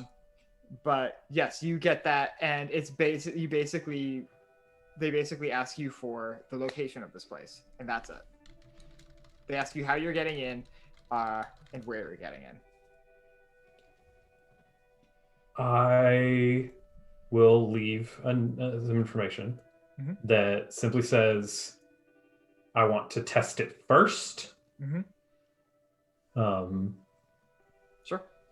But if there's anything specific they would like back as proof, or whatnot, perhaps a trade could be arranged. You need to get back to me very soon. Yes. Yeah. Sure.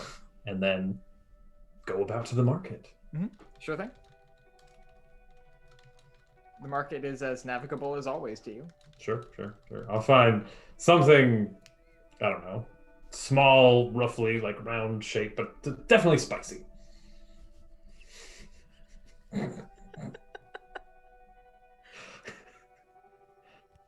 Spicy nugs. Spicy nugs.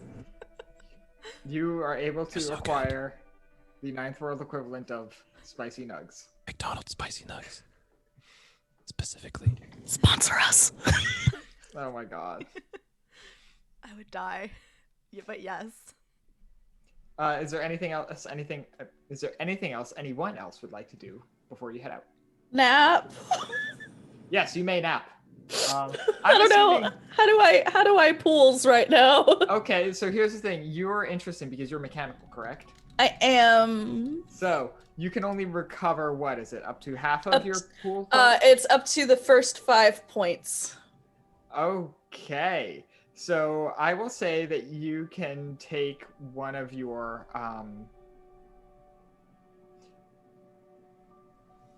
you already used your 10-hour rest, right? Yes. Okay, sure. Then it's a new day. You will be able to use an action rest to begin with. So why don't you roll that first? It'll be 1d6 plus 2. Cool. 1d6. I'm tier 2. Is it? It's 1d6 plus 2. Is it still 1d6? I thought it was 2d6. I thought it was 1d6 plus tier level. That's how I've been doing it. Since you can... What? I said that's how I think we've all been doing it. I think it's like written. It's literally like written on the character sheet as like 1d6 plus. So I don't think the dice change. Okay, Yeah. so 1d6 plus 2. Yeah. Cool. And again, you can only get up to 5 points from this anyway, so it's not a huge deal. Well, she can heal like for might pool. My top is 15, so I can heal up to 10 normally. Sure. I rolled a 5, so 7 right. total. Yeah, so you can distribute those among your pool as you would like. If you would like to take your 10-minute rest as well, you can do that. But Yeah, probably. But you can also go ahead and attempt to either begin repairing yourself or asking someone else for help to repair you. That's what I'm going to do in a minute. I rolled another 5, so 14 total. I'll go ahead and do those. I will let other people mention what they want to do before I get into repairing. I'll also use my action rest. All right, sure thing. Go ahead. Got 4 points. Just for just setting, let everyone know I used mine earlier at some point, so. Verve and or Nova, anything you would like to do before you potentially head out? Nope. Okay. I had one question that might have been come up during when Rashiel was describing everything, what she saw in the data sphere. Rashiel, you said when you had that vision you saw an Aeon priest there. I did, yeah. Do they Studying. look like there'll be any trouble? Just like a regular researcher? Oh, I feel like the Aeon priests are always trouble, but I'm biased. Okay, so it's just, we'll see what happens. I'm not too worried about one single priest, though. We've come this far. I'm not gonna let anything... Alright. I ate poison. And He can eat my shoe. If it looks like shit's gonna hit the fan, I'll see if I can name drop and keep it from going that way. It's okay. I have my own connections with the Aeon priest as well. Yeah. Alright. I think between the two of us, either stab or, communicate. And it'll be Somebody fine. say stab. I would prefer not to stab, but okay. I ate poison. I will stab if I have to.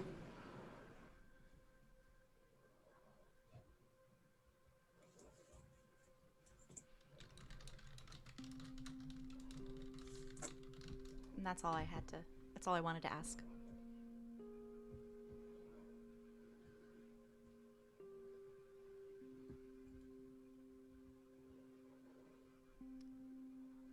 Can I make one more stop on the way home, actually? Sure. Or maybe I go home I don't know, anyway. Just hiring like a runner courier for like a few days from now. Sure. I'll leave a parcel just to deliver it, and I'll kind of give him the direction of where Remnant is. Okay, sure.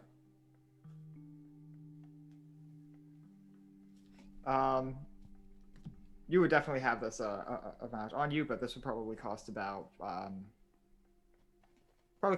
shins. Neat. Yeah.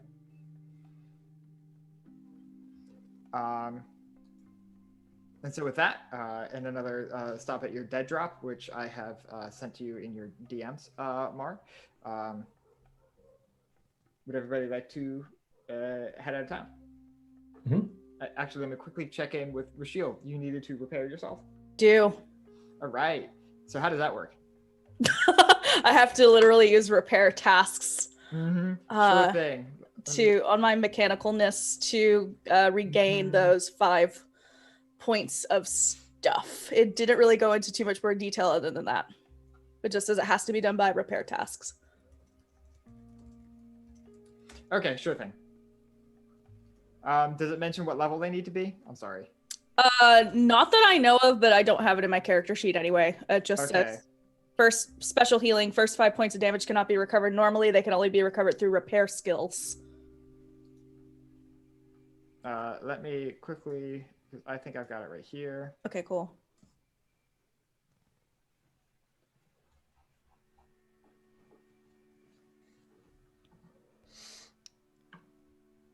I don't see it. So let's just say it's a challenge 3. 3? Okay. Yeah. Rashiel is actually going to ask Verve to help. Okay, sure thing. So Verve, are you skilled in understanding or repairing Numenera? Hell no. Probably not. All right. Then rather being a full asset, you will just be +1 to the roll. Okay. And I have a skill. I'm specialized in understanding Numenera. I also am trained in repairing. Okay, I would say the training and repairing counts. Okay, cool. All right. So you've brought it down from challenge 3 to a challenge 2, and you've added 1 to your roll, so your target number is 5. That is a 15. All right. Yes, you're able to. I will say repair the rest of your function, so you can boost your pools back up to full if you'd like. Okay. So if you could just you see that other port on the right side, on your right side? If you could just tighten it a little bit more. Verv. Sorry, what? Can you the port that's on the right side, can you just tighten it a little bit more? Sure. You should hear it click. I know it's kind of scary, but you'll hear it click. Okay. I'm doing it. Keep going. I'm doing it. I'm not. Oh my god, yeah. Oh my god, that's so much better. Okay, yes. I wasn't actually doing it. Wait, it just popped. Verv, please. I am begging you. I'm scared. Okay, what if I fuck it up? You won't. You won't, because I have a mirror right here watching you do it. It's okay. Okay, I'm doing it. Yeah, just keep going. Okay. You'll hear a very loud click. Okay. There we go. Thank you. That is so much better. Oh, why was that so hard? It normally isn't. I just thought this would be a good bonding exercise. Oh. Okay. Shoot, yeah. Consider us more further bonded. You seem more terrified than ever, but sure. I don't know. I don't know. I don't want to mess it up. I don't want to mess you up. You can't. It's fine. I'm not all machine. Okay. You'll do better next time. Well, now that I've done it, it'll be fine. Yeah, see, it's fine. I'll be Anyway. the best at it. Yeah, oh, that's so much better. We can, I'm sure the others are probably waiting on us. Okay. All right, you're able to reconvene at the flyer, and Verv, I will say that at this point you are adept enough with flying that it won't really even be a task for you to fly out. You can just you can do it at this point, I would say, without rolling. All right, here we go, baby. Before we leave, never mind. I'll DM you. Gotcha. All right, Can we get McDonald's? Everyone. We have food at Do home. you have McDonald's money? No. McDonald's There's food in the shins? fridge. Where are you on that triangle? Have you seen that one? If drives past, goes and orders coffee, or nuggets. You know which one I am. Oh, I know which one you are. Which one's? Well, we can talk about this offline. It's fine.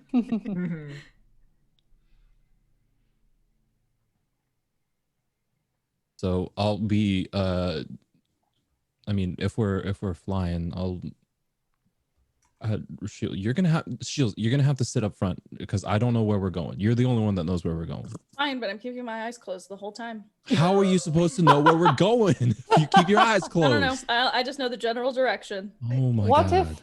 What if I sit next to Rachel and I describe everything that we're seeing, and she, It would be and then she sort of uses hand gestures, and Lichten interprets the hand gestures to you. No, Or- I'm or- not or- looking out the window either, y'all. Sounds like a No, terrible you don't game have of to look out the telephone. window. You No. just have to look at Rachel's hand gestures. I'm sitting with Ash. or you can suck it up and open your eyes. Like, it's really pretty out here. Spish. Just start heading south. We'll figure it out when we get there. It's gonna take like 2 hours to get there anyway. Fine, but if I vomit, I'm vomiting on your shoes.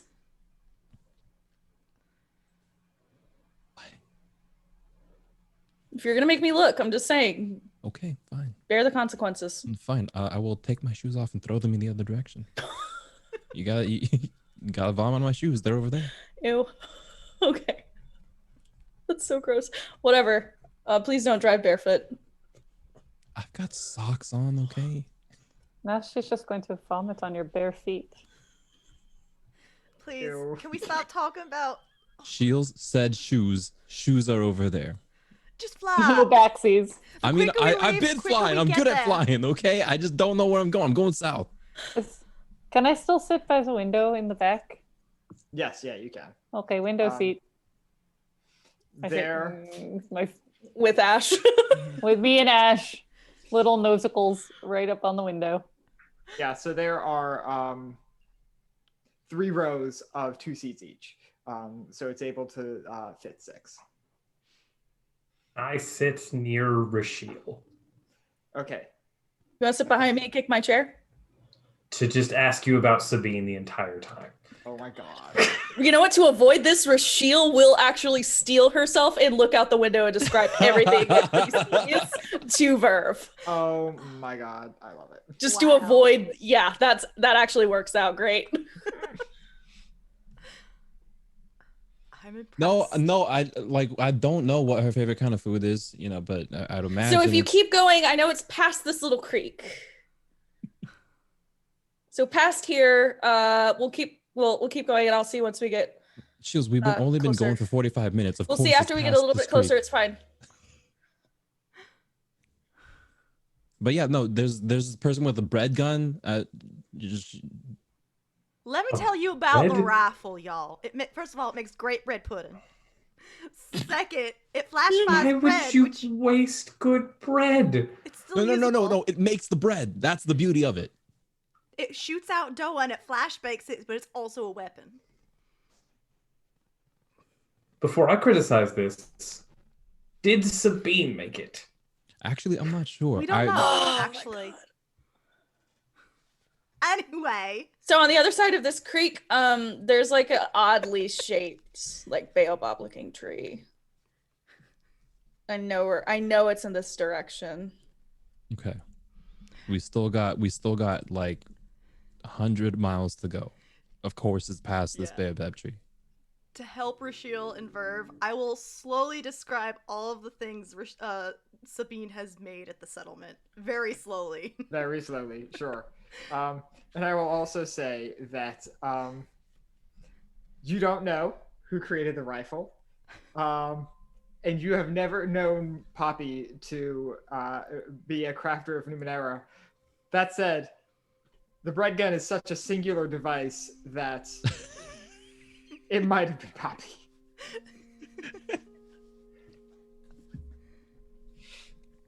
But anyway, Seth. yeah, before long, and after whatever awkward flight you have, you are able to basically get to see this enormous slab of synthetic steel. It is like it's broadly like square shape, but it is like miles in every direction. It is huge. It didn't look this big in my vision. Oh, so this is In your vision, it was probably. Do we because- see the claw? We're looking for Oh. the hatch. Yeah, that shit's underground. Oh, okay. Yeah. We have to find a way in. It probably didn't look so big because probably this is minuscule to the data sphere. is there anywhere that looks familiar that can get us close by so that we minimize the amount of time that we're walking? Oh, I think I can help. As I am peering out the window, I'm Mhm. going to attempt to see through the metal. Okay, is that a sees beyond ability? Yes, it is called Sees Through Matter. Ooh, It okay. allows me to see through matter. You know that.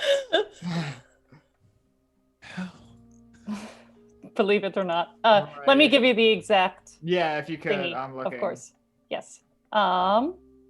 Okay. You can see through matter as if it were transparent.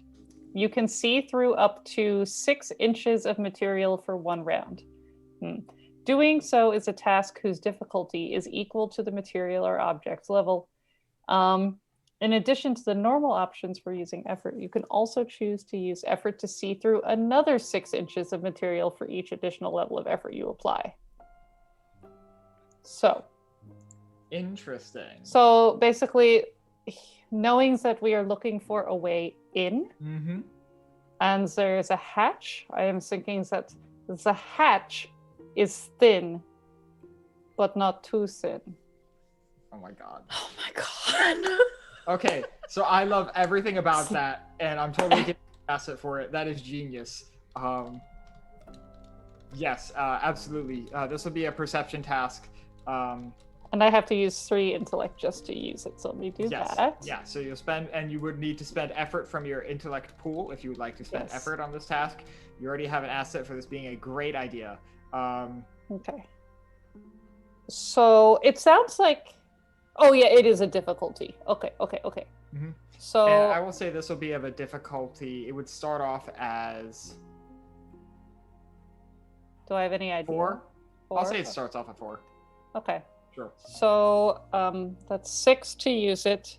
Mhm. And then I will spend 1 level of effort just in case, because I don't know how thick it is. Sure. So that's another 3.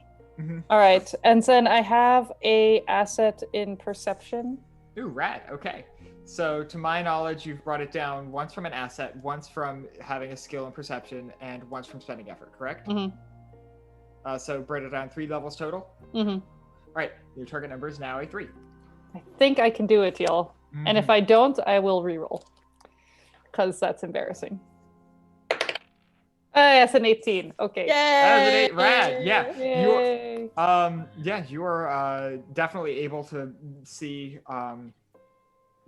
like this large monotonous slab that, you know, even from seeing through matter feels like it probably goes down forever into the ground. You're able to find sort of in the center off to the northwest a little bit, there is a sort of metallic pull hatch. Okay. So I just sort of point as there's a hatch over there. Excuse me. All right, I'll take the flyer out and find the closest available landing. And I can only see it for...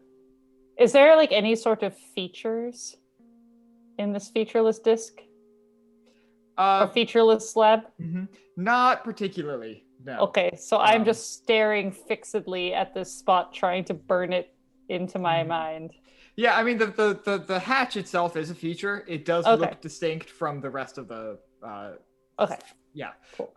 But broadly, this thing looks like the last ruin of some greater structure. It seems like there was something here at one point, but it seems to have been all but annihilated, either through force or through time. But this seems to just be the last vestige of some greater structure that no longer exists.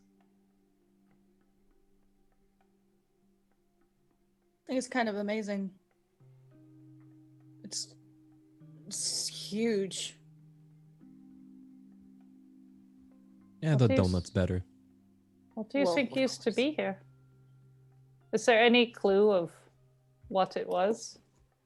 Not above ground. Can I roll history to guess? Sure, but this will be a very difficult task. That's fine. I don't want to re-roll or anything. I just want to know if off the cuff I can make it okay guess. Can I assist? Are you skilled in history? I am. All right. Then I'm sure. trained. This will be of a challenge 7. So that brings it down 2 levels. Cool. That's a 13. That does not make it, unfortunately. Not quite. So you can't. You're not really sure. The closest you can guess is maybe it was used for the datasphere itself, but that's, pure speculation based on the reason you're here. It's hard to say. Maybe. If that the thing we're looking for is in there, maybe this whole thing was used for the datasphere. Maybe it's the foundation of some giant swimming pool. There's only one way to find out what this place is. All I can tell you is that it goes down extremely deep. I could not see to the bottom of it. Well, what are we waiting for? I mean, we're waiting for me to land, so I'm gonna land. Sure. Oh. Yeah, Verve land. Yeah, Verve land faster. Sure, you land, and that's That's- pretty easy. Yeah, that's called a crash, Rashid. I like to say that I am This out of the puppy on the vessel ground. before Rashiel for once. From what the 2 hours of talking to Mar. Sure. Yes. Yeah, you're able to book it right out. That's what happens when you book a single seat on an airplane. Yeah. Really is. Oh, yep, that was a long ride. Just get some stretching out. Yep, stretch my legs. Oh my god, is there Oh, it's back- Oh. Ash. Okay, so here's an interesting question because the hatch obviously leads to a ladder. So Okay. what are you doing with Ash? Baby has to stay in the flyer. Can float down on my disc. Will the disc fit? Is he big enough? Is he small enough to fit in the hatch? Question, is the disc a cipher? Disc is a cipher. Okay, then the disc would have worn out by now. Oh, I misunderstood how that worked. Okay, Yeah. never mind then. I Yeah, don't. Yeah, Yes. the disc is a single use item. Do I Wow. have 50 feet of silk rope to lower him down? Oh my god. Did not. Jesus. But no, unless I have a cipher for that's a pair of wings, I'm not giving those to him. So I think he's just gonna stay and guard the flyer. The flyer is worth guarding. Sure. He can be inside or you know, whatever. Never leave your pets unattended inside vessels, but Ash is special. Sure. So yeah, I think I'm just gonna tell him to watch the flyer. I'll be back soon. Okay. Pat, sure thing. pat. Good boy. All right. It is a long climb down this very dark, confining space. It doesn't seem to be much larger than you, and honestly, depending on your particular body type, you might even like sort of brush the walls on either side of you as you're climbing down. The air is stale and just seems like this thing hasn't been opened in forever. There is definitely a weird hum or sort of just offness about the area. There are like patches that, and this is more above ground than below, at least to your knowledge so far. They're like patches where it's like looking at a heat mirage that's like centralized in one place. So yeah, it's definitely a weird and uncomfortable experience, to be sure. And you're climbing down for a good long while, maybe 5 minutes of just climbing down this ladder in the dark. It sucks. But eventually you do get to a it's narrow, but nowhere near as narrow as what you're just climbing down, this sort of narrow hallway that leads off in one direction. Oh my god. How far down do you think we are? I would use one of my minor glow globes that I have to light. Sure. So we have some kind of illumination. Gotcha. And does the ladder seem it was in good condition? Good condition for something its age, sure. It's not like rusted or anything, but it's one of those ladders where it's like just these U-shaped bars coming out of the wall rather than like something with side handles or anything like that. Okay. Where does it go from here? There is a hallway basically leading directly perpendicular to the ladder. So one way only. Pretty much at this point, yes. Okay. I will go ahead If that is all right with everybody, grab my spear. Oh, yeah, please go first. The only thing I will say as you progress, it's a long, dark hallway. It definitely feels different from the. It feels different from the vessel that you live under. Even though you have explored both of these places when they're dark and the lights are off, and it's a very old place that hasn't been explored in a long time. This place definitely has a different feeling to it. It's not this. It doesn't seem, whereas the vessel seemed like it is meant to be lived in to some extent. This does not feel like that. And so you go down this very Spartan brutalist sort of metallic hallway, and you find yourself eventually coming out to this it's like a catwalk above a large atrium that's probably like 100 feet in any direction from the center point. And you're maybe 80, 90 feet up. The two things of note that you see in this atrium are these two silent spinning spheres.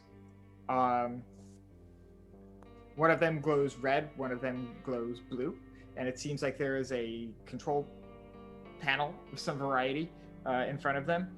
And you also see a tiny camp.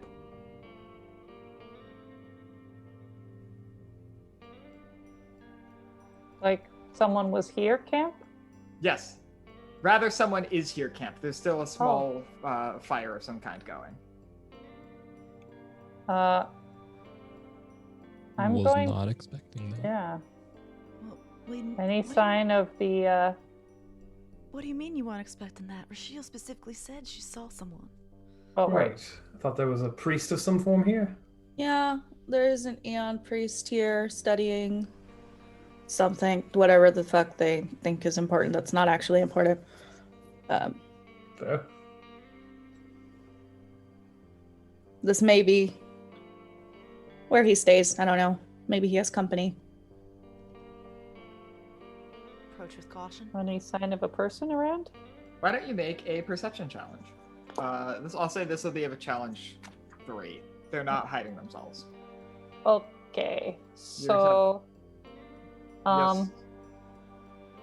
if the person is not invisible, Mhm. then this task is eased Mhm. for see the unseen, and Okay. then I'm also trained in perception, so that'll Yes, knock and it you will down. bring it down to a challenge 1. As long as you Woohoo! roll above a 3.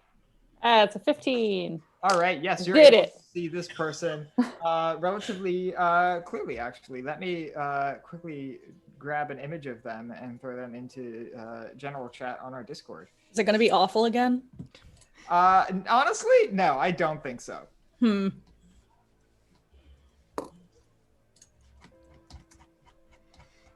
You see a... Oh, That person looks nice. Yeah, this short, very well-equipped person walking around taking readings and measurements. They've got this like orangey red robe cloak type thing that's covered in these various little Numenera bits and bobs and things that all seem to have one purpose or another, and they're very they like rapidly switch between using the various functions of the suit that they are currently wearing. And yeah, you see this person, they're like 90 feet below you, so they're a decent way down, and this place is dark. The only light you're getting is from those two spinning spheres in the center of the room. So they don't really notice you.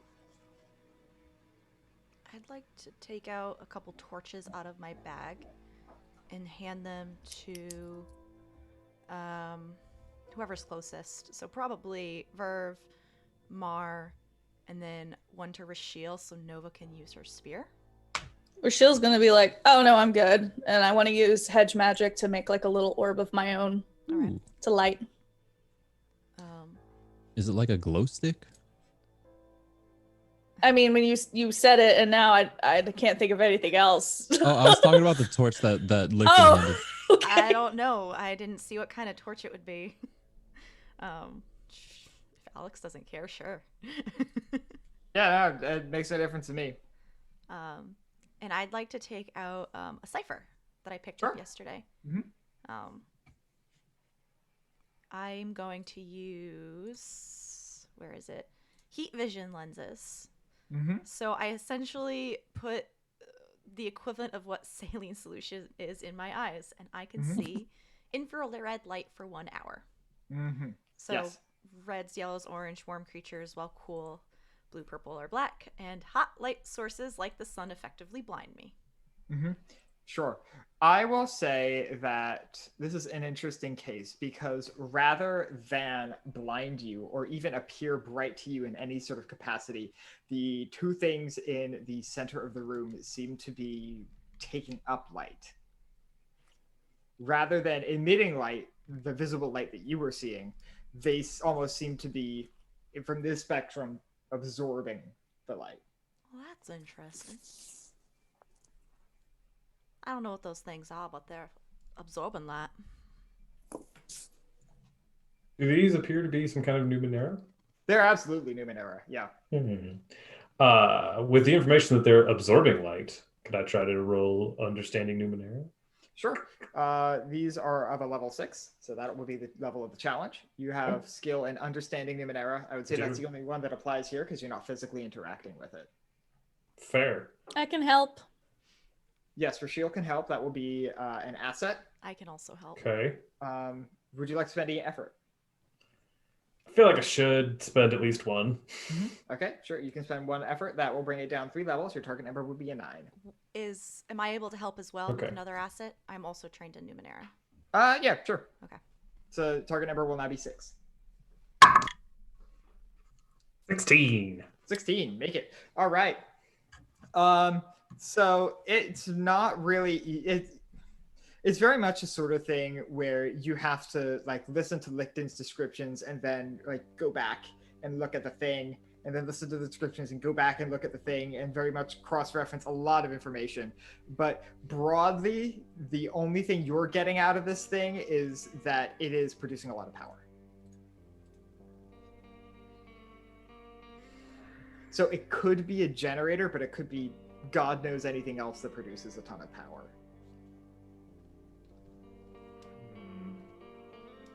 And these are on either side of what looks like a door, right? What? These orbs? Mm-hmm. They're on either side of what looks like a door?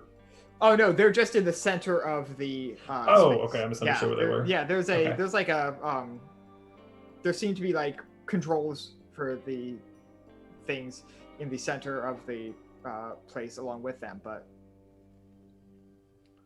those clearly power something. I think you're right. I think they are absorbing in a very interesting way. I'm not sure what. It's hard to say. They might have more information? Did Nova point out the person? Oh. Yeah, and at this point 90 feet down? Mm-hmm. Oh, I'll just go say hi and I'll jump off the catwalk, activate hover. Sure. Float down. And I will also say this point, because you've had like extended conversations at this point and you like no one has made any effort to be quiet or silent or like roll stealth on this metal catwalk. It does seem like the person has become aware of your presence and they're looking up in your direction. You particularly, Verve, as you descend down. Is there another I don't way think he down? remembers that not everybody can do that. That is fascinating. Is there another way down? Hey there. Hi. Sorry if to make the unannounced visit, but we understand that this is a place that is datasphere related. That's quite a leap. How'd you come to that conclusion? The pause worries me. Listen, I'm not. I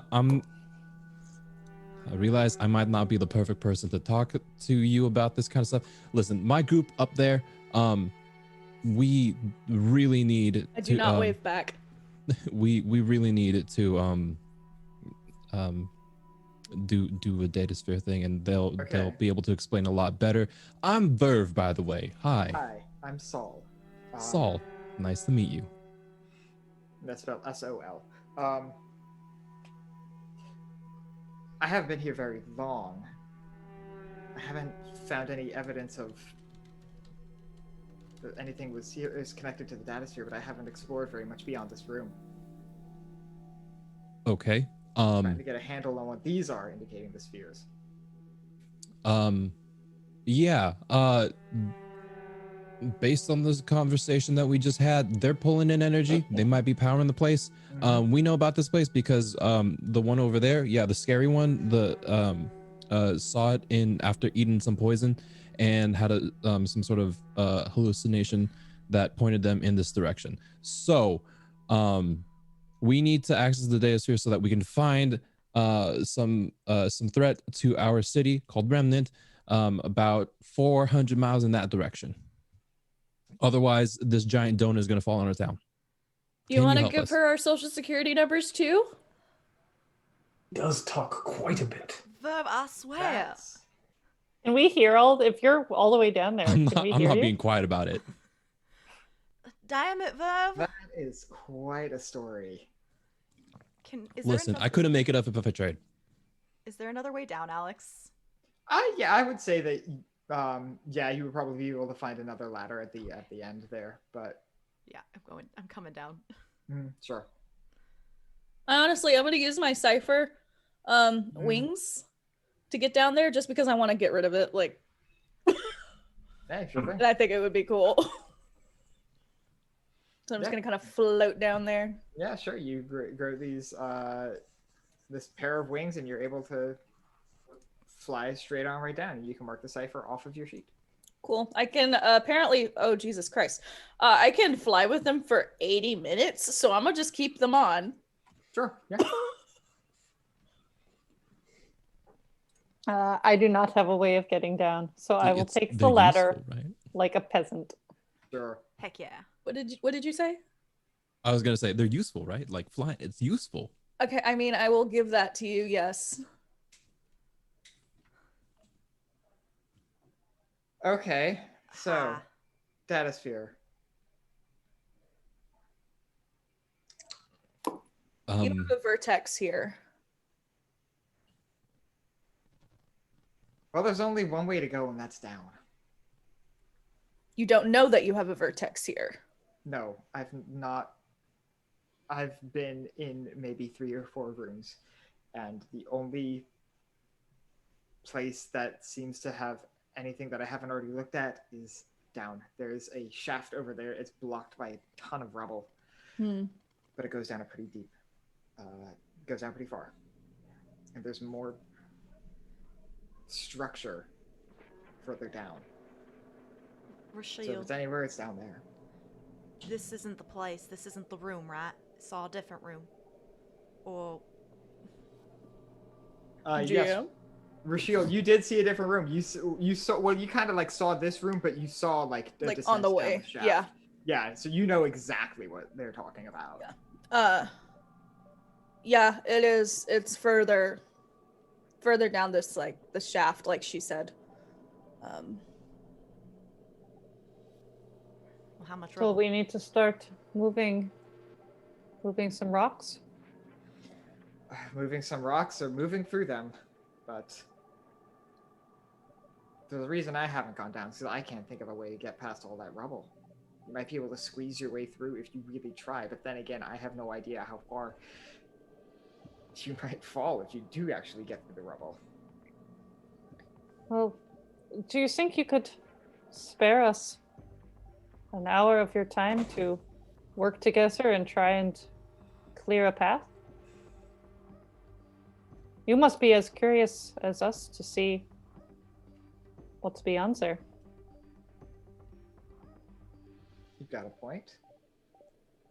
Okay, I'll tell you what. I don't have any way to get down there, even if we did move the rocks.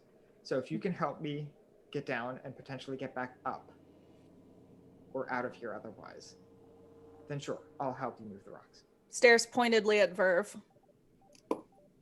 I've got some rope, but we don't know how deep it is. All we know is there's a ladder. Well, we should hurry. Yeah. Start moving some rocks, y'all. Mm-hmm. Rocket Brigade? Yeah. Yeah. Or so like bits of metal or whatever it is. Yeah, so it really is. It seems to be mostly like rocks and earth. It seems like some part of the structure collapsed at some point, and some just underground material fell its way into the ruin, and sort of jammed up this shaft that is heading down. Is anyone going to be using any abilities or skills or ciphers to speed this along? I could use. Go for it, Seth. Quick My question. shield. So these, I mean, obviously, hi, this is like a shaft. It's full of rubble, blah, blah, blah, blah. I mean, does the structure look like it's dependent on this rubble? Is it like Jenga? Like if I move a rock, the whole thing shakes or something? Or is it literally just like filled with just arbitrary rocks? It's the sort of thing where it's like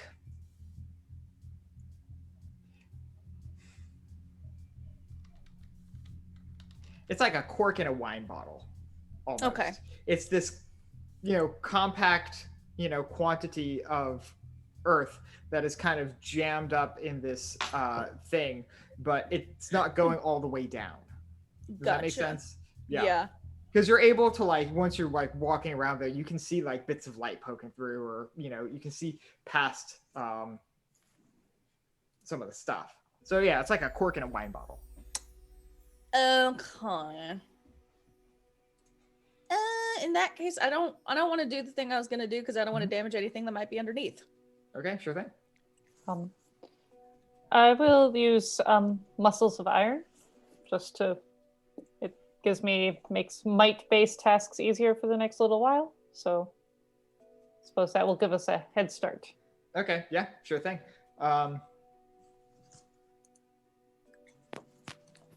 It's it's not a particularly difficult task, especially with all of you working together. It does take a while.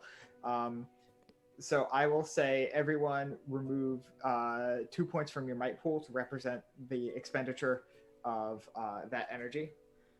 Go. Hey, Alex. Yes. I was looking for it, and it might just be faster to ask you.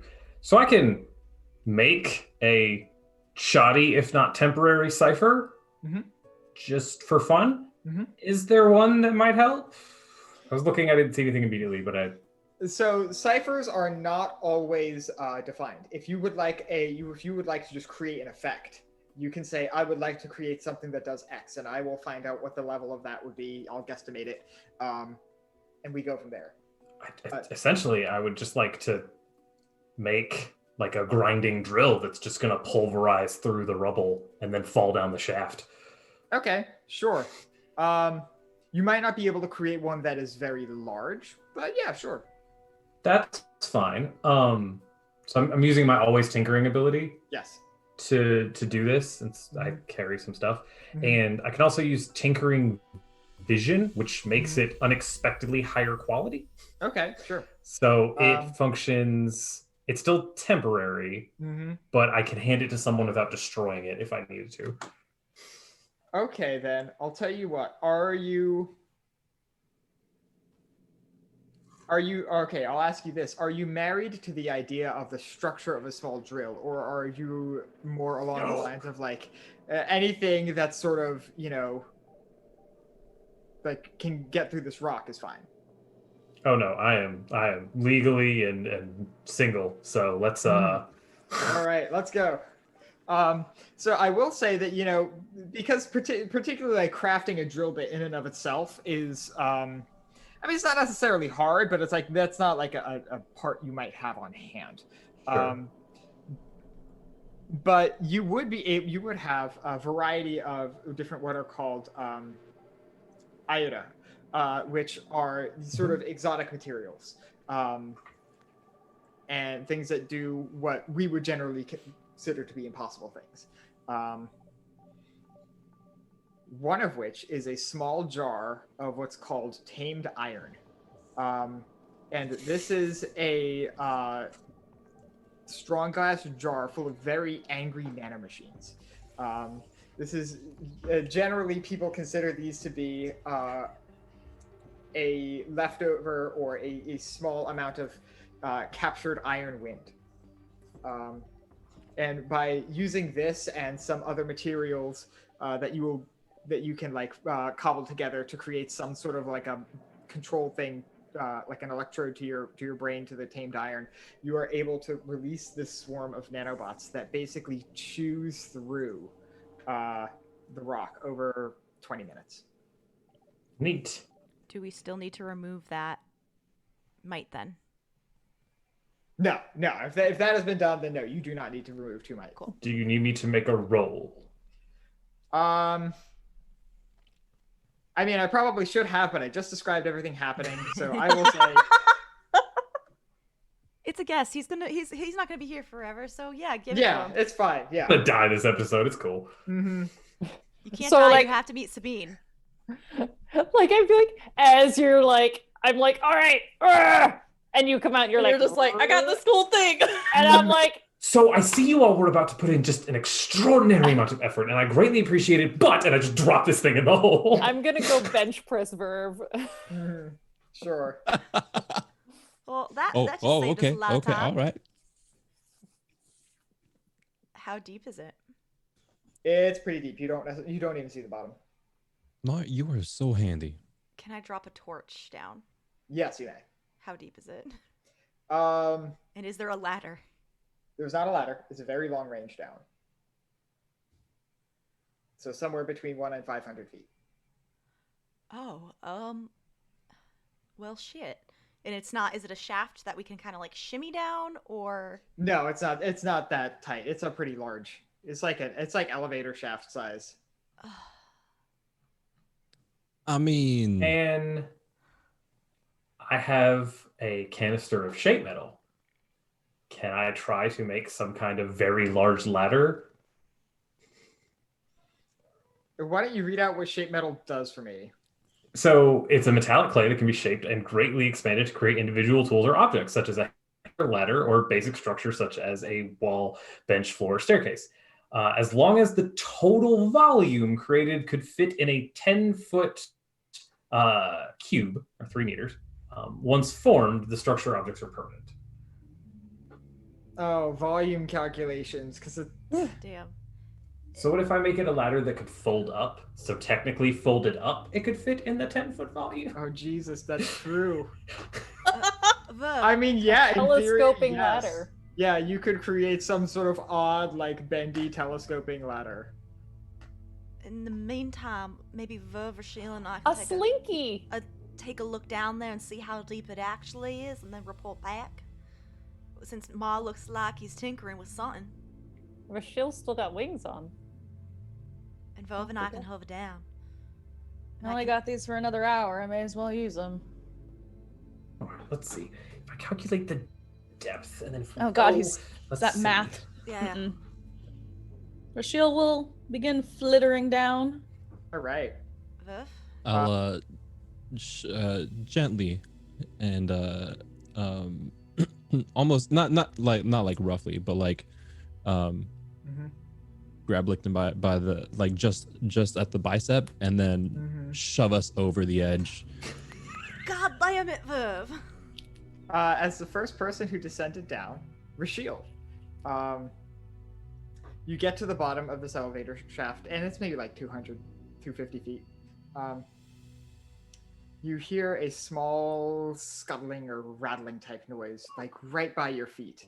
You look down and you see these small white synth cubes and blue synth spheres. And as soon as you get like touch down on the ground, they sort of like begin constructing themselves into something and basically, after a quick little bit of rearranging, this pile of what you would have guessed as junk or, just worthless scrap has assembled itself into a small cube about yay big, and it hops itself from the ground at you. I Well, love it. that's adorable. Hi. Tame it and give it to Sabine. It's not a Numenera, it's a biologic, yeah? No, it's a Numenera. Fuck yes, roll understanding Numenera, I want a new Right. friend. This will be of a challenge 3. This gonna be my new pet, y'all. What's Ash Ash. gonna say? Ash will deal with it. So 15. 15, you make it. So you have determined that this is a small object that can alter reality in a way. Specifically, this is something that can... I'll put this in general chat. Specifically, this is what's called a probability engine, or at least that's the only thing you can think of to describe and or use it for. This affects probability in unknown ways. Specifically in game function, whenever you use it, I will roll a d20 and I can replace that roll with anything at any time. I can use that to help or hurt you. Love this.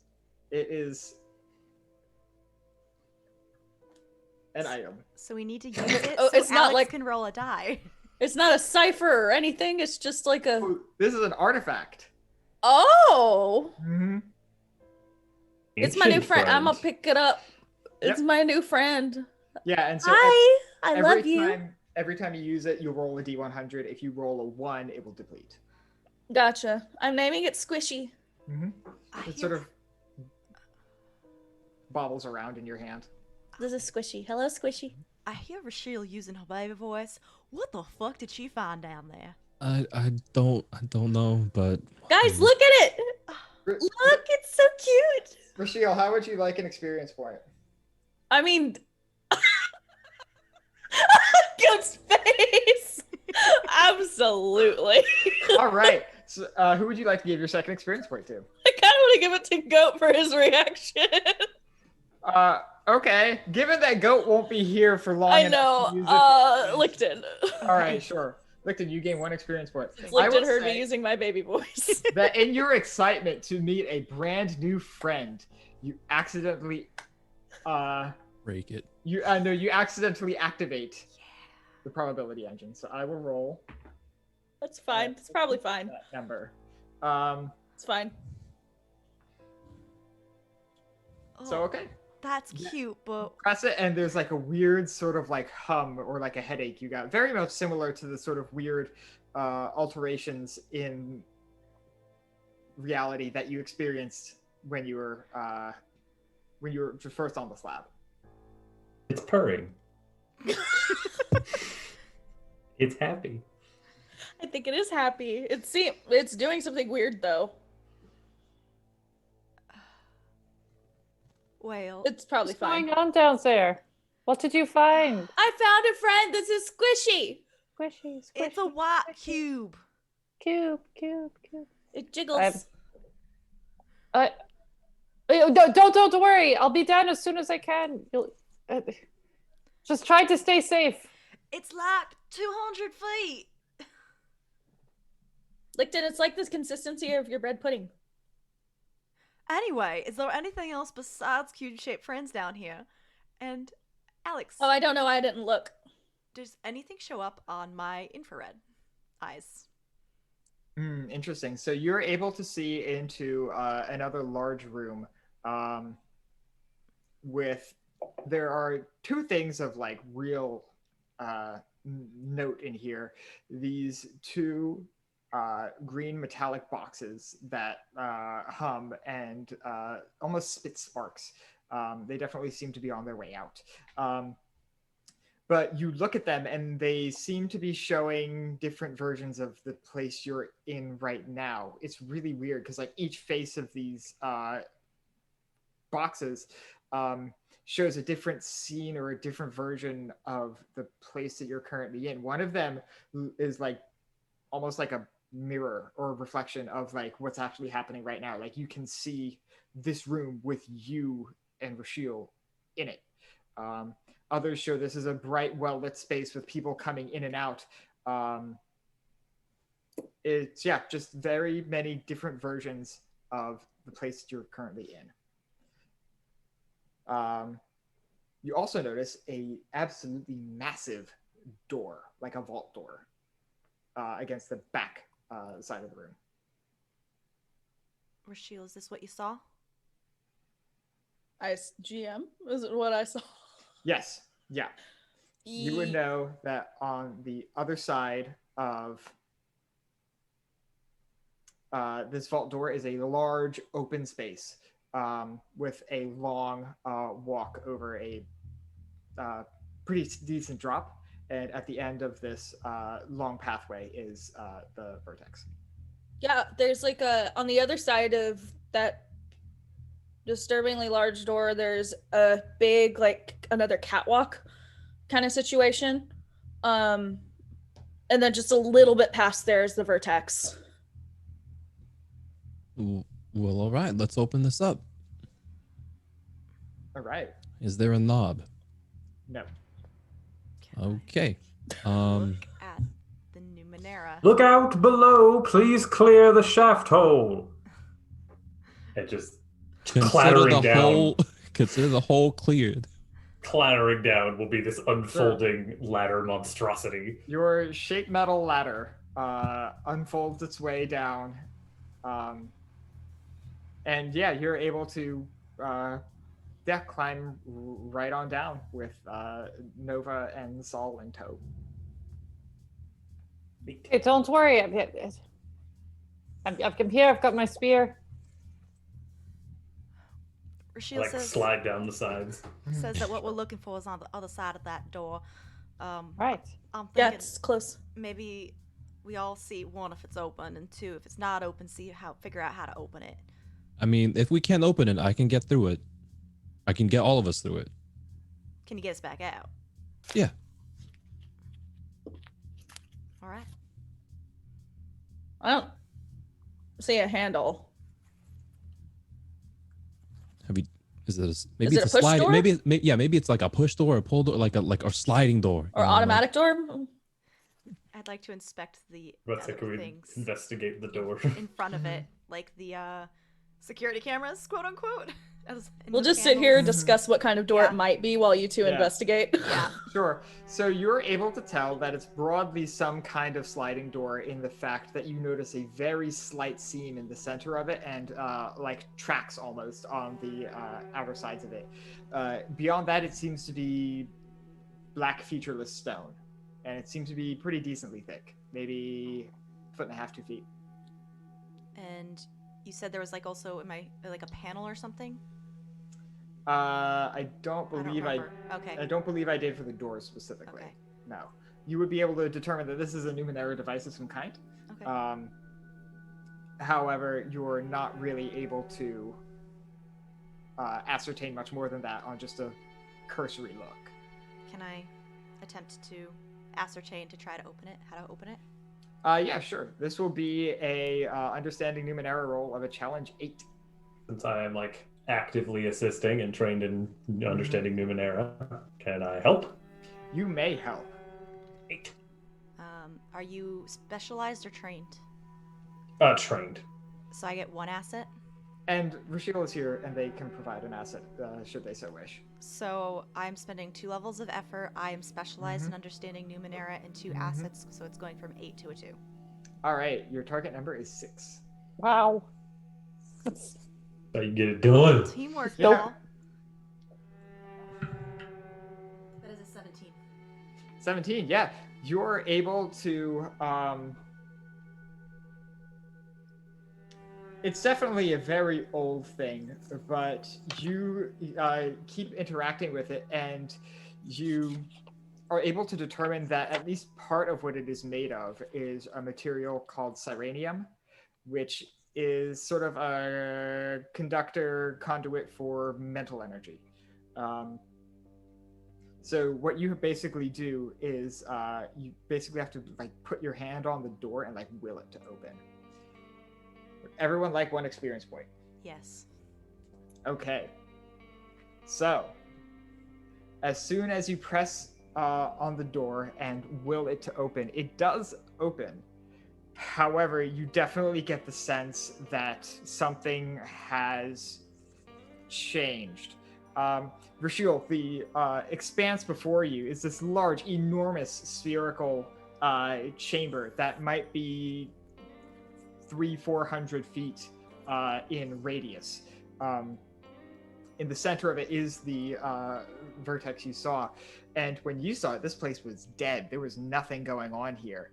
Now it looks like there's a small lightning storm going off inside there. Damn it. Oh, I really dislike lightning. Alright, I have something that can help get through this, but I don't think it'll work on one person. I can move pretty quickly if we're just running through. Look, we don't even know how long it will take to... Once we get to the vertex, we don't know how long it will take to get into the datasphere. True. Is the vertex inside this? Yeah, you can all see it now. It's a way off. Mm-hmm. You can see it, yeah. So it's not like gets through this and then there's a vertex. It's like whoever is at the connection point needs to be withstanding. So the lightning storm seems to be going on all over this room. Yeah. So even like you get the sense that even like once you get out onto the catwalk, which would be a very long range, you will be needing to have some way of either combating the lightning or tanking it, essentially. But the whole walk down is going to be this confronting this lightning storm in one way or another. I take out a canister out of my... Wait, so I'm just not clear. Is the place we're going to in this room or beyond Yes. this room? In this room. In the center of this room. Okay. Yeah. Thanks. I take a canister out of my bag, Mm-hmm. and I would like to essentially, like a cheese spray it all over myself.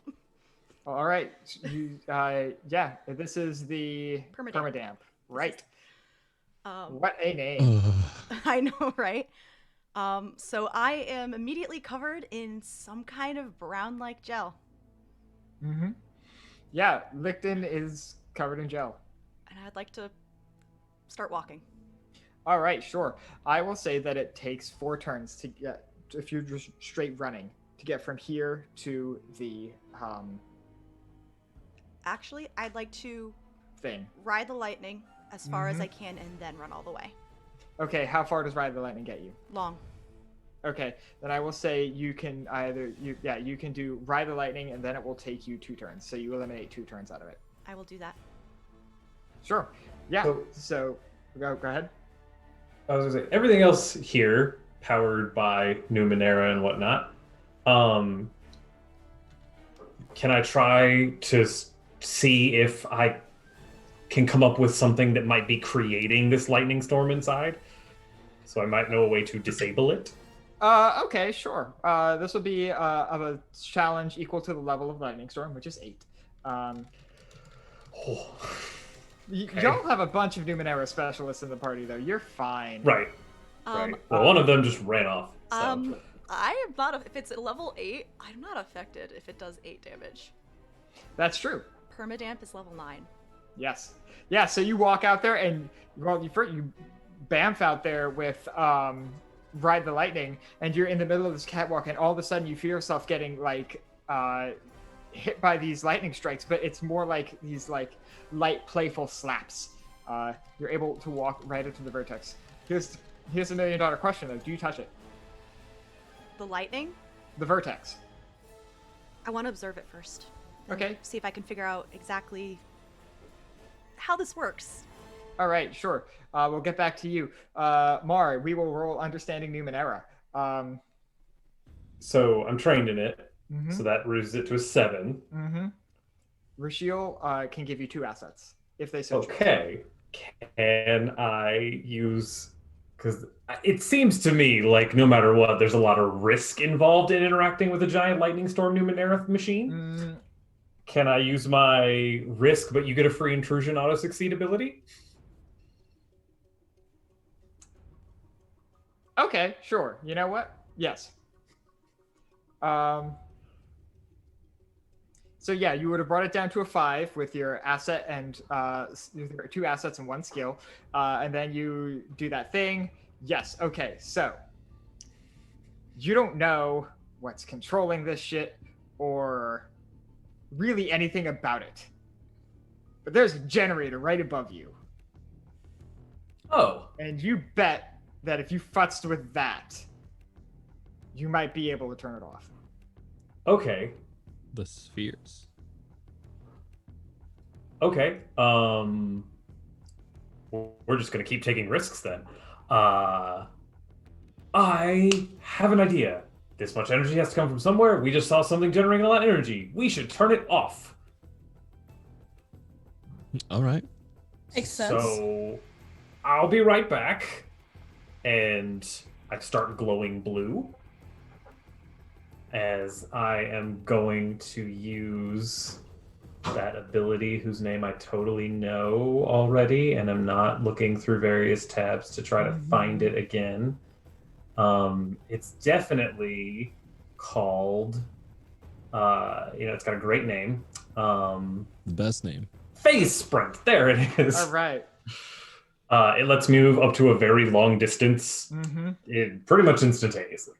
All right, rad. So yeah, you're basically able to teleport yourself right the hell back up to the place you were. Okay, yeah. I'm going to maintain the phase sprint because I can, and just kind of running around because I want to be able to do something else and not to reactivate it.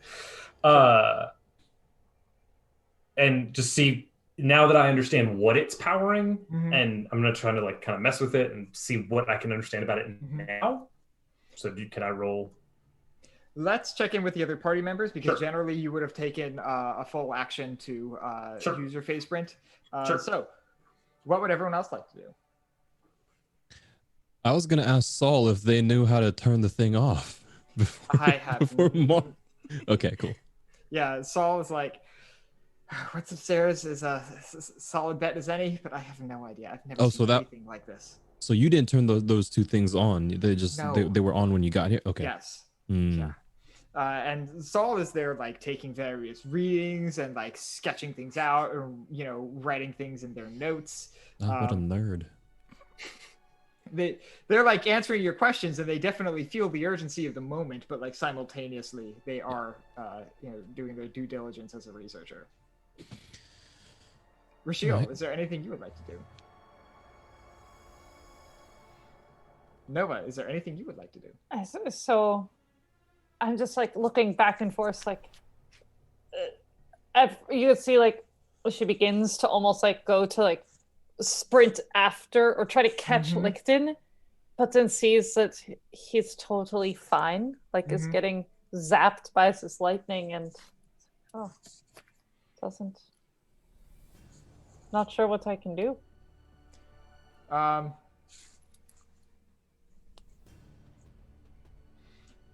Licton, how would you like an experience point? I'd love an experience point. All right. Has anyone not gotten an experience point yet this session? We all. I mean, we all got 2. Okay. We got 2?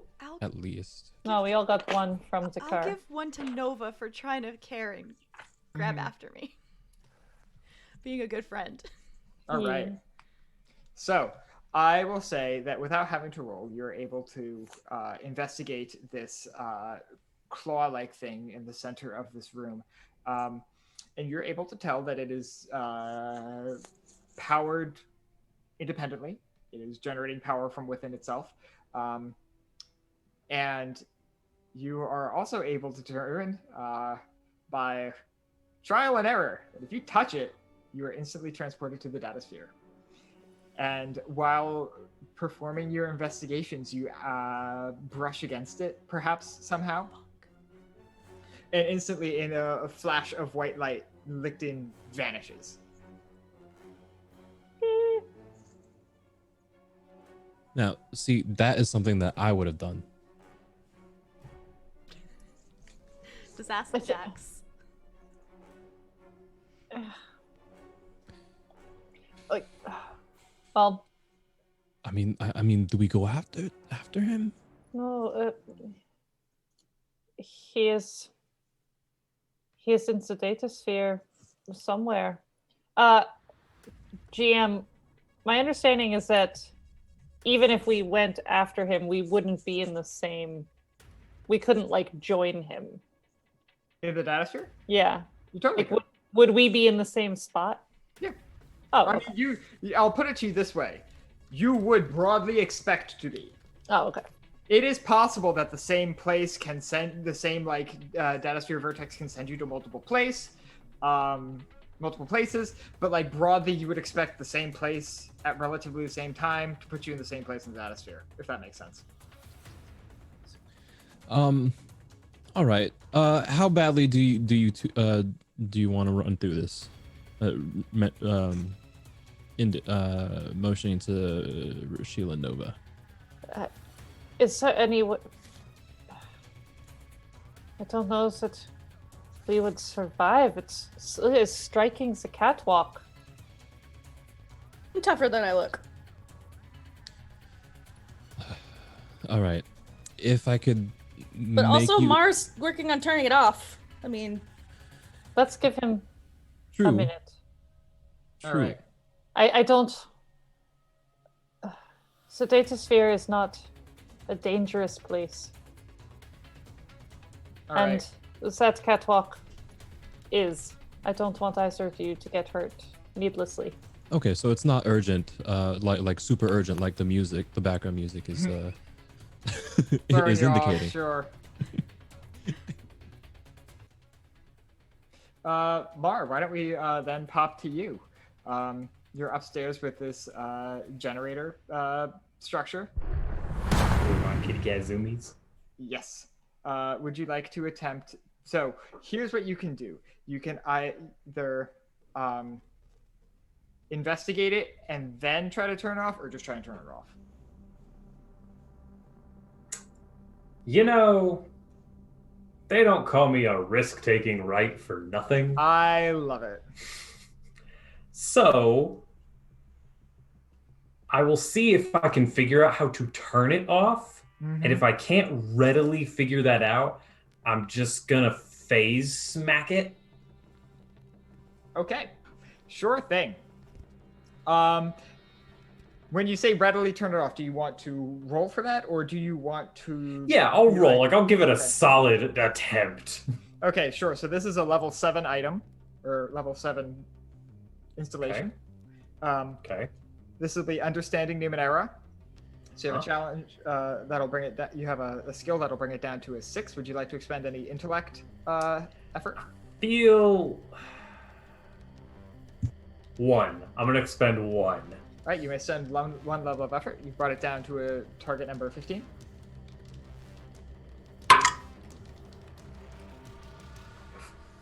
Five. Okay. Yeah, it's not readily apparent how to turn this thing off. All right. Well then, as I'm running around it, I don't quite figure out how to mess with it. So I am going to like move out from it and then run straight towards it and put my hand on it.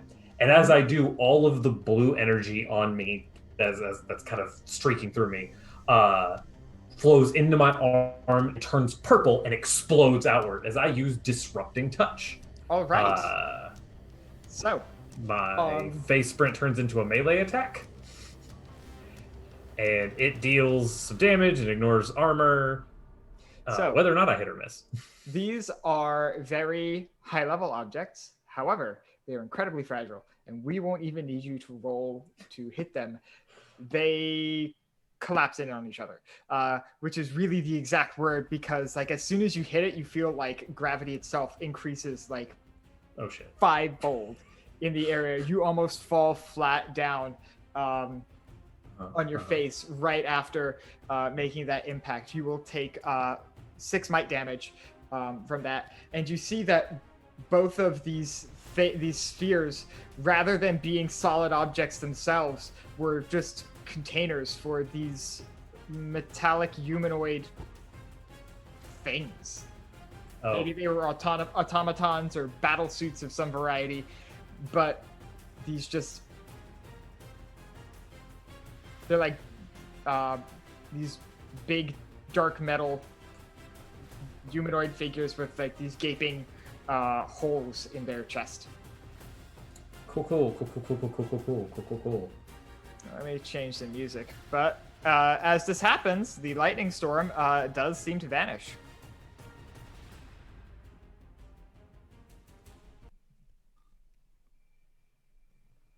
Okay, so I Okay. think we'll start Waiting for that running music change to figure out how fucked I am. across Waiting for Omni to play. across the gangplank.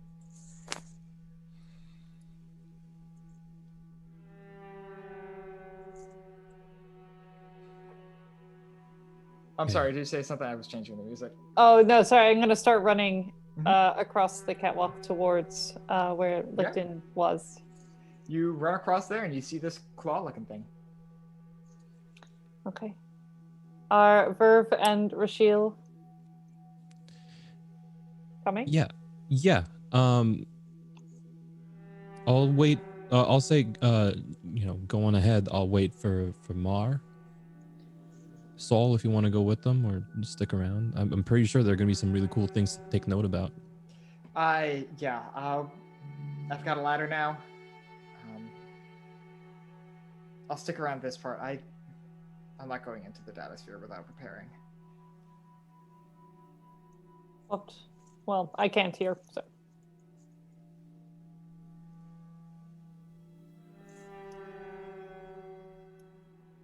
So if you go on ahead. I'm gonna jump in after Licton. Yeah, sure. You touch it, however you do, and you vanish in a burst of white light. Shields, you want to go? Now that I'm here, it strikes me how little I know about the data sphere. See you in a second. Is that going to stop you? No, Guess not. All right. see you in a second. Oh man, it's a weird day. That all three of them will jump into something before I do. Waves by. Go in. All right. So we will then flash to our last person who is yet to make it into the data sphere. Mar. It is currently going to be an incredibly difficult task for you to actually make your way to the ladder, because this gravity effect is to some extent permanent. Can I reactivate phase sprint, which takes me partially out of phase? Yeah, that'd work. Cool. Mhm. Do the big things do anything? Nope. They look dead. Aww. Oh, okay. Can they be salvaged? In theory, yes. How long would that take to get some stuff off of them? Very long time. We'll come back. I know where this place is now. Mhm. Okay. All right. Yeah. Phase sprint, which usually can let me move a very long distance. Mm-hmm. Turn blue again.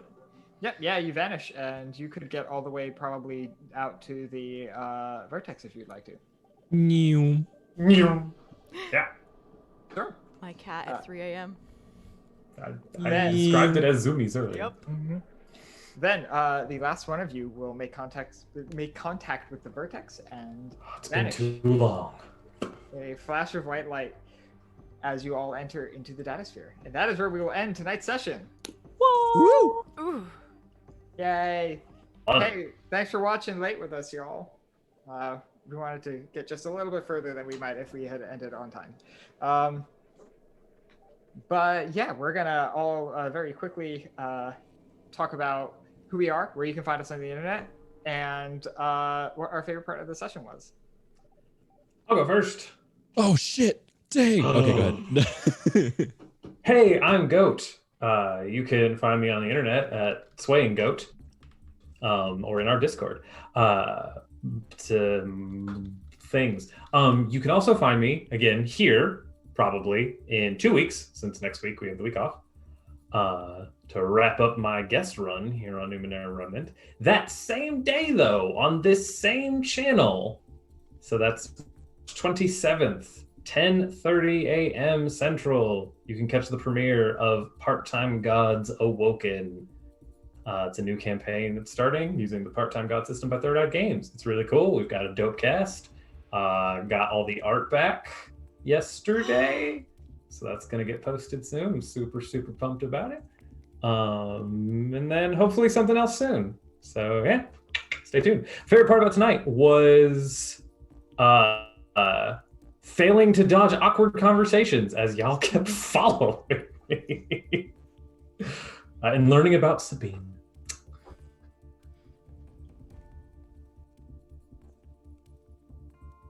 I'll go next. Hi, my name is Kappa. You might also know me as Christian.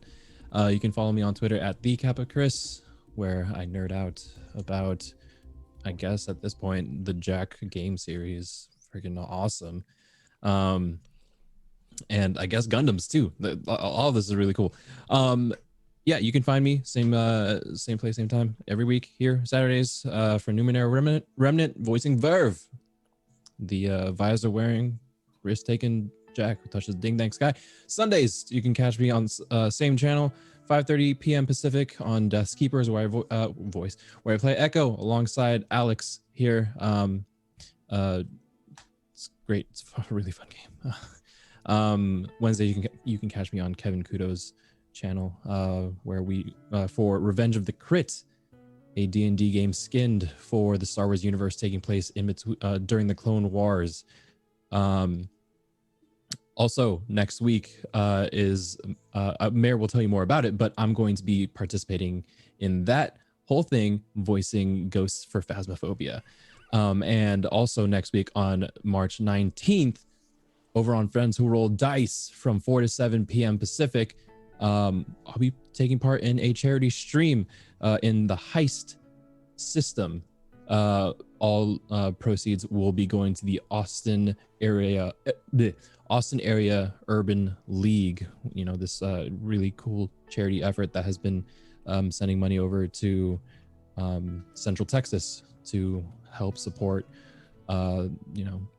repairing and restoring a lot of stuff that happened over the past several weeks with the ice storms and all that stuff. So we've got a lot of friends out there, and we just wanted to do something really fun, really cool, to help out. But yeah, other than that, again, Twitter at @TheKappaChris. Favorite part? Oh, and favorite part. This session, I wanted to see more Mar, and we got that. So I love having guests on, so that was really cool, especially calling back to one of my favorite game series. So Hi. Also, just want to throw there on the end, on Tuesday, you can catch me over on Mayor's channel, the Archmage of Dice, where we're going to do a charity one-shot for Mayor and Alex's birthday. I'm going to be running Hellblock Tango, the final game of the night, where all the players are questionably not good, fighting things that are questionably good. Oh, we're definitely not good. But we're not the antagonists. Anyway, hi. I'm Mare. You can find me on Twitter at Archmage of Dice. Every Saturday night at 8:30 p.m. Eastern Standard Time, you can find me playing Licton here on Open for Adventure. On also Saturdays at 1 p.m. Eastern Standard Time, you can find me on my channel, where I am the game master of an Invisible Sun campaign called Secrets Beyond the Suns. That's hella fun. It's going to be great. Sundays, I usually play Golden Sun with my husband as we geek about games. But tomorrow, the 14th, tomorrow morning at 11 a.m. Eastern Standard Time, I will be running a game of Sunken on Eva's series channel. Sunken is a nautical horror game where, spoiler, all the characters die, and it's gonna be hella fun. On Tuesday, I will be running a charity stream benefiting JDRF International and the Barton Center for Diabetes Education, and it will be from 9 a.m. to midnight. There's going to be giveaways and a lot of shenanigans. That's the best way to put it. Favorite part was, as Kappa said, we got more of Mar, and it was hard to ignore him talking about Sabine, which I thought very amusing. I can go. What's up, y'all? Again, I'm Finley. You can find me over on Twitter at infernal_glow. If you want to see more of me and Nova, you can come back next week here on Open for Adventure, because this is my only streamed game. I play other stuff offline, but this is my only foray into the great world of Twitch. My favorite part of this session, I get to say two. I also loved watching Mar solve all problems with like really clever use of special abilities and technology, but I also loved putting in the Easter egg that either there are, or Nova thinks there are, 27 letters in the alphabet.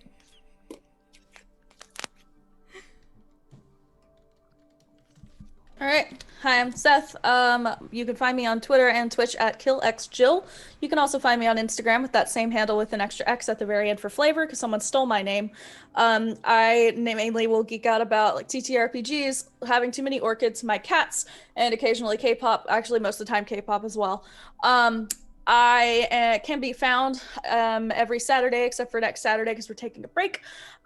This channel here at this exact time for Numenera Remnant, where I play Rashiel. You can also find me over at Mare Feather's Twitch channel the same day, but earlier in the day at 1 o'clock Eastern, playing Zephyr on Invisible Sun Secrets Beyond the Suns.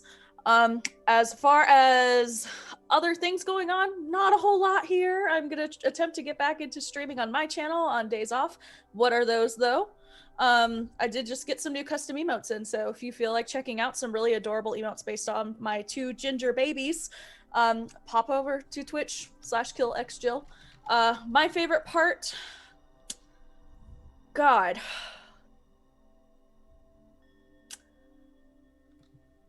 This is very difficult to decide. I'm just gonna, I think that the bit that stands out to me the most is like all of us being cramped in this flyer, and even just aside from Mar like simping over Sabine, just like the three people trying to like navigate, and Nova and Rashiel like with their noses pressed against the glass, just taking it all in. That mental image to me is so characteristic of like what this game is at its core. And that leaves just me. I'm going to try and go fast because I'm tired. And we lose an hour of sleep tonight. Make sure you remember that shit. Hello, everybody. My name is Alex. You can find me on Twitter at AxolotlCure. But I'm not doing this. You can find me on Sundays at 4 p.m. Eastern playing in Death Keepers along with Kappa. You can also find me this Tuesday playing on one of the one-shots on Mare's channel. I pointed it to me. I think it's okay. Anyway, you can find me doing that for Hellblock Tango at 9 Eastern. And yeah, that's all I have going on at the moment, I think. Let's see. Favorite part of the session. Favorite part of the session was the fact that all of my wonderful and lovely players decided to torture themselves emotionally, and I didn't even have to make them do it. Hey. And that's all we got. We also have, if you like Numenera or Invisible Sun and all those games, we have a discount code on Monty Cook Games. I just put it in the chat, but if you use the discount code OPEN4 Adventure, you get a discount on your purchase. Yay! You do. Yeah. Get the black cube. Do it. Do it. Oh my god. Do it. What a game. And we also have our warm fuzzies. I got them up. Is everyone ready? Let Kappa get his voice modulator. Let me know when you're ready, Kappa. Oh, you're not gonna do it? What? No, I'm not gonna do a voice. I didn't start one yet. I'm sorry. Okay. Okay, so we're just gonna do it the old-fashioned way. First of all, we've got the OG, been here forever, Bel Chavez. Bel Chavez! Yes. Hell yeah. We've got L of L Street Gaming. L Street Gaming! Rick O. Go! Strix. Strix! Deborah. Deborah! And last but not least, we've got Blessed Elua. Blessed Elua! Woo! Does Hell yeah. anyone have Y'all are anything great. else? Make sure to follow the channel on Twitter so you can see our announcements. Open the number 4 adventure. Come join our Discord. We hang out. We talk about sandwiches. The 4 is silent. Oh my god. Look here. Or silent. Okay, We and need- it's we not need we that on a talk shirt. about sandwiches, it's Alex talks about sandwiches. Excuse We me. have a I'm whole lying. summoning That's poem. not for true. Alex to talk about I did sandwiches. I did post a meme and Okay, specifically fair. tag Alex asking them, are these sandwiches? Alex I is involved. educate people about the truth of what sandwiches are and are not. We have a whole summoning incantation that if you say it, our Discord bot goes and gets Alex. Is that I'm pinned? just saying, I am the expert. It is pinned in the Okay, food channel. perfect. It's true.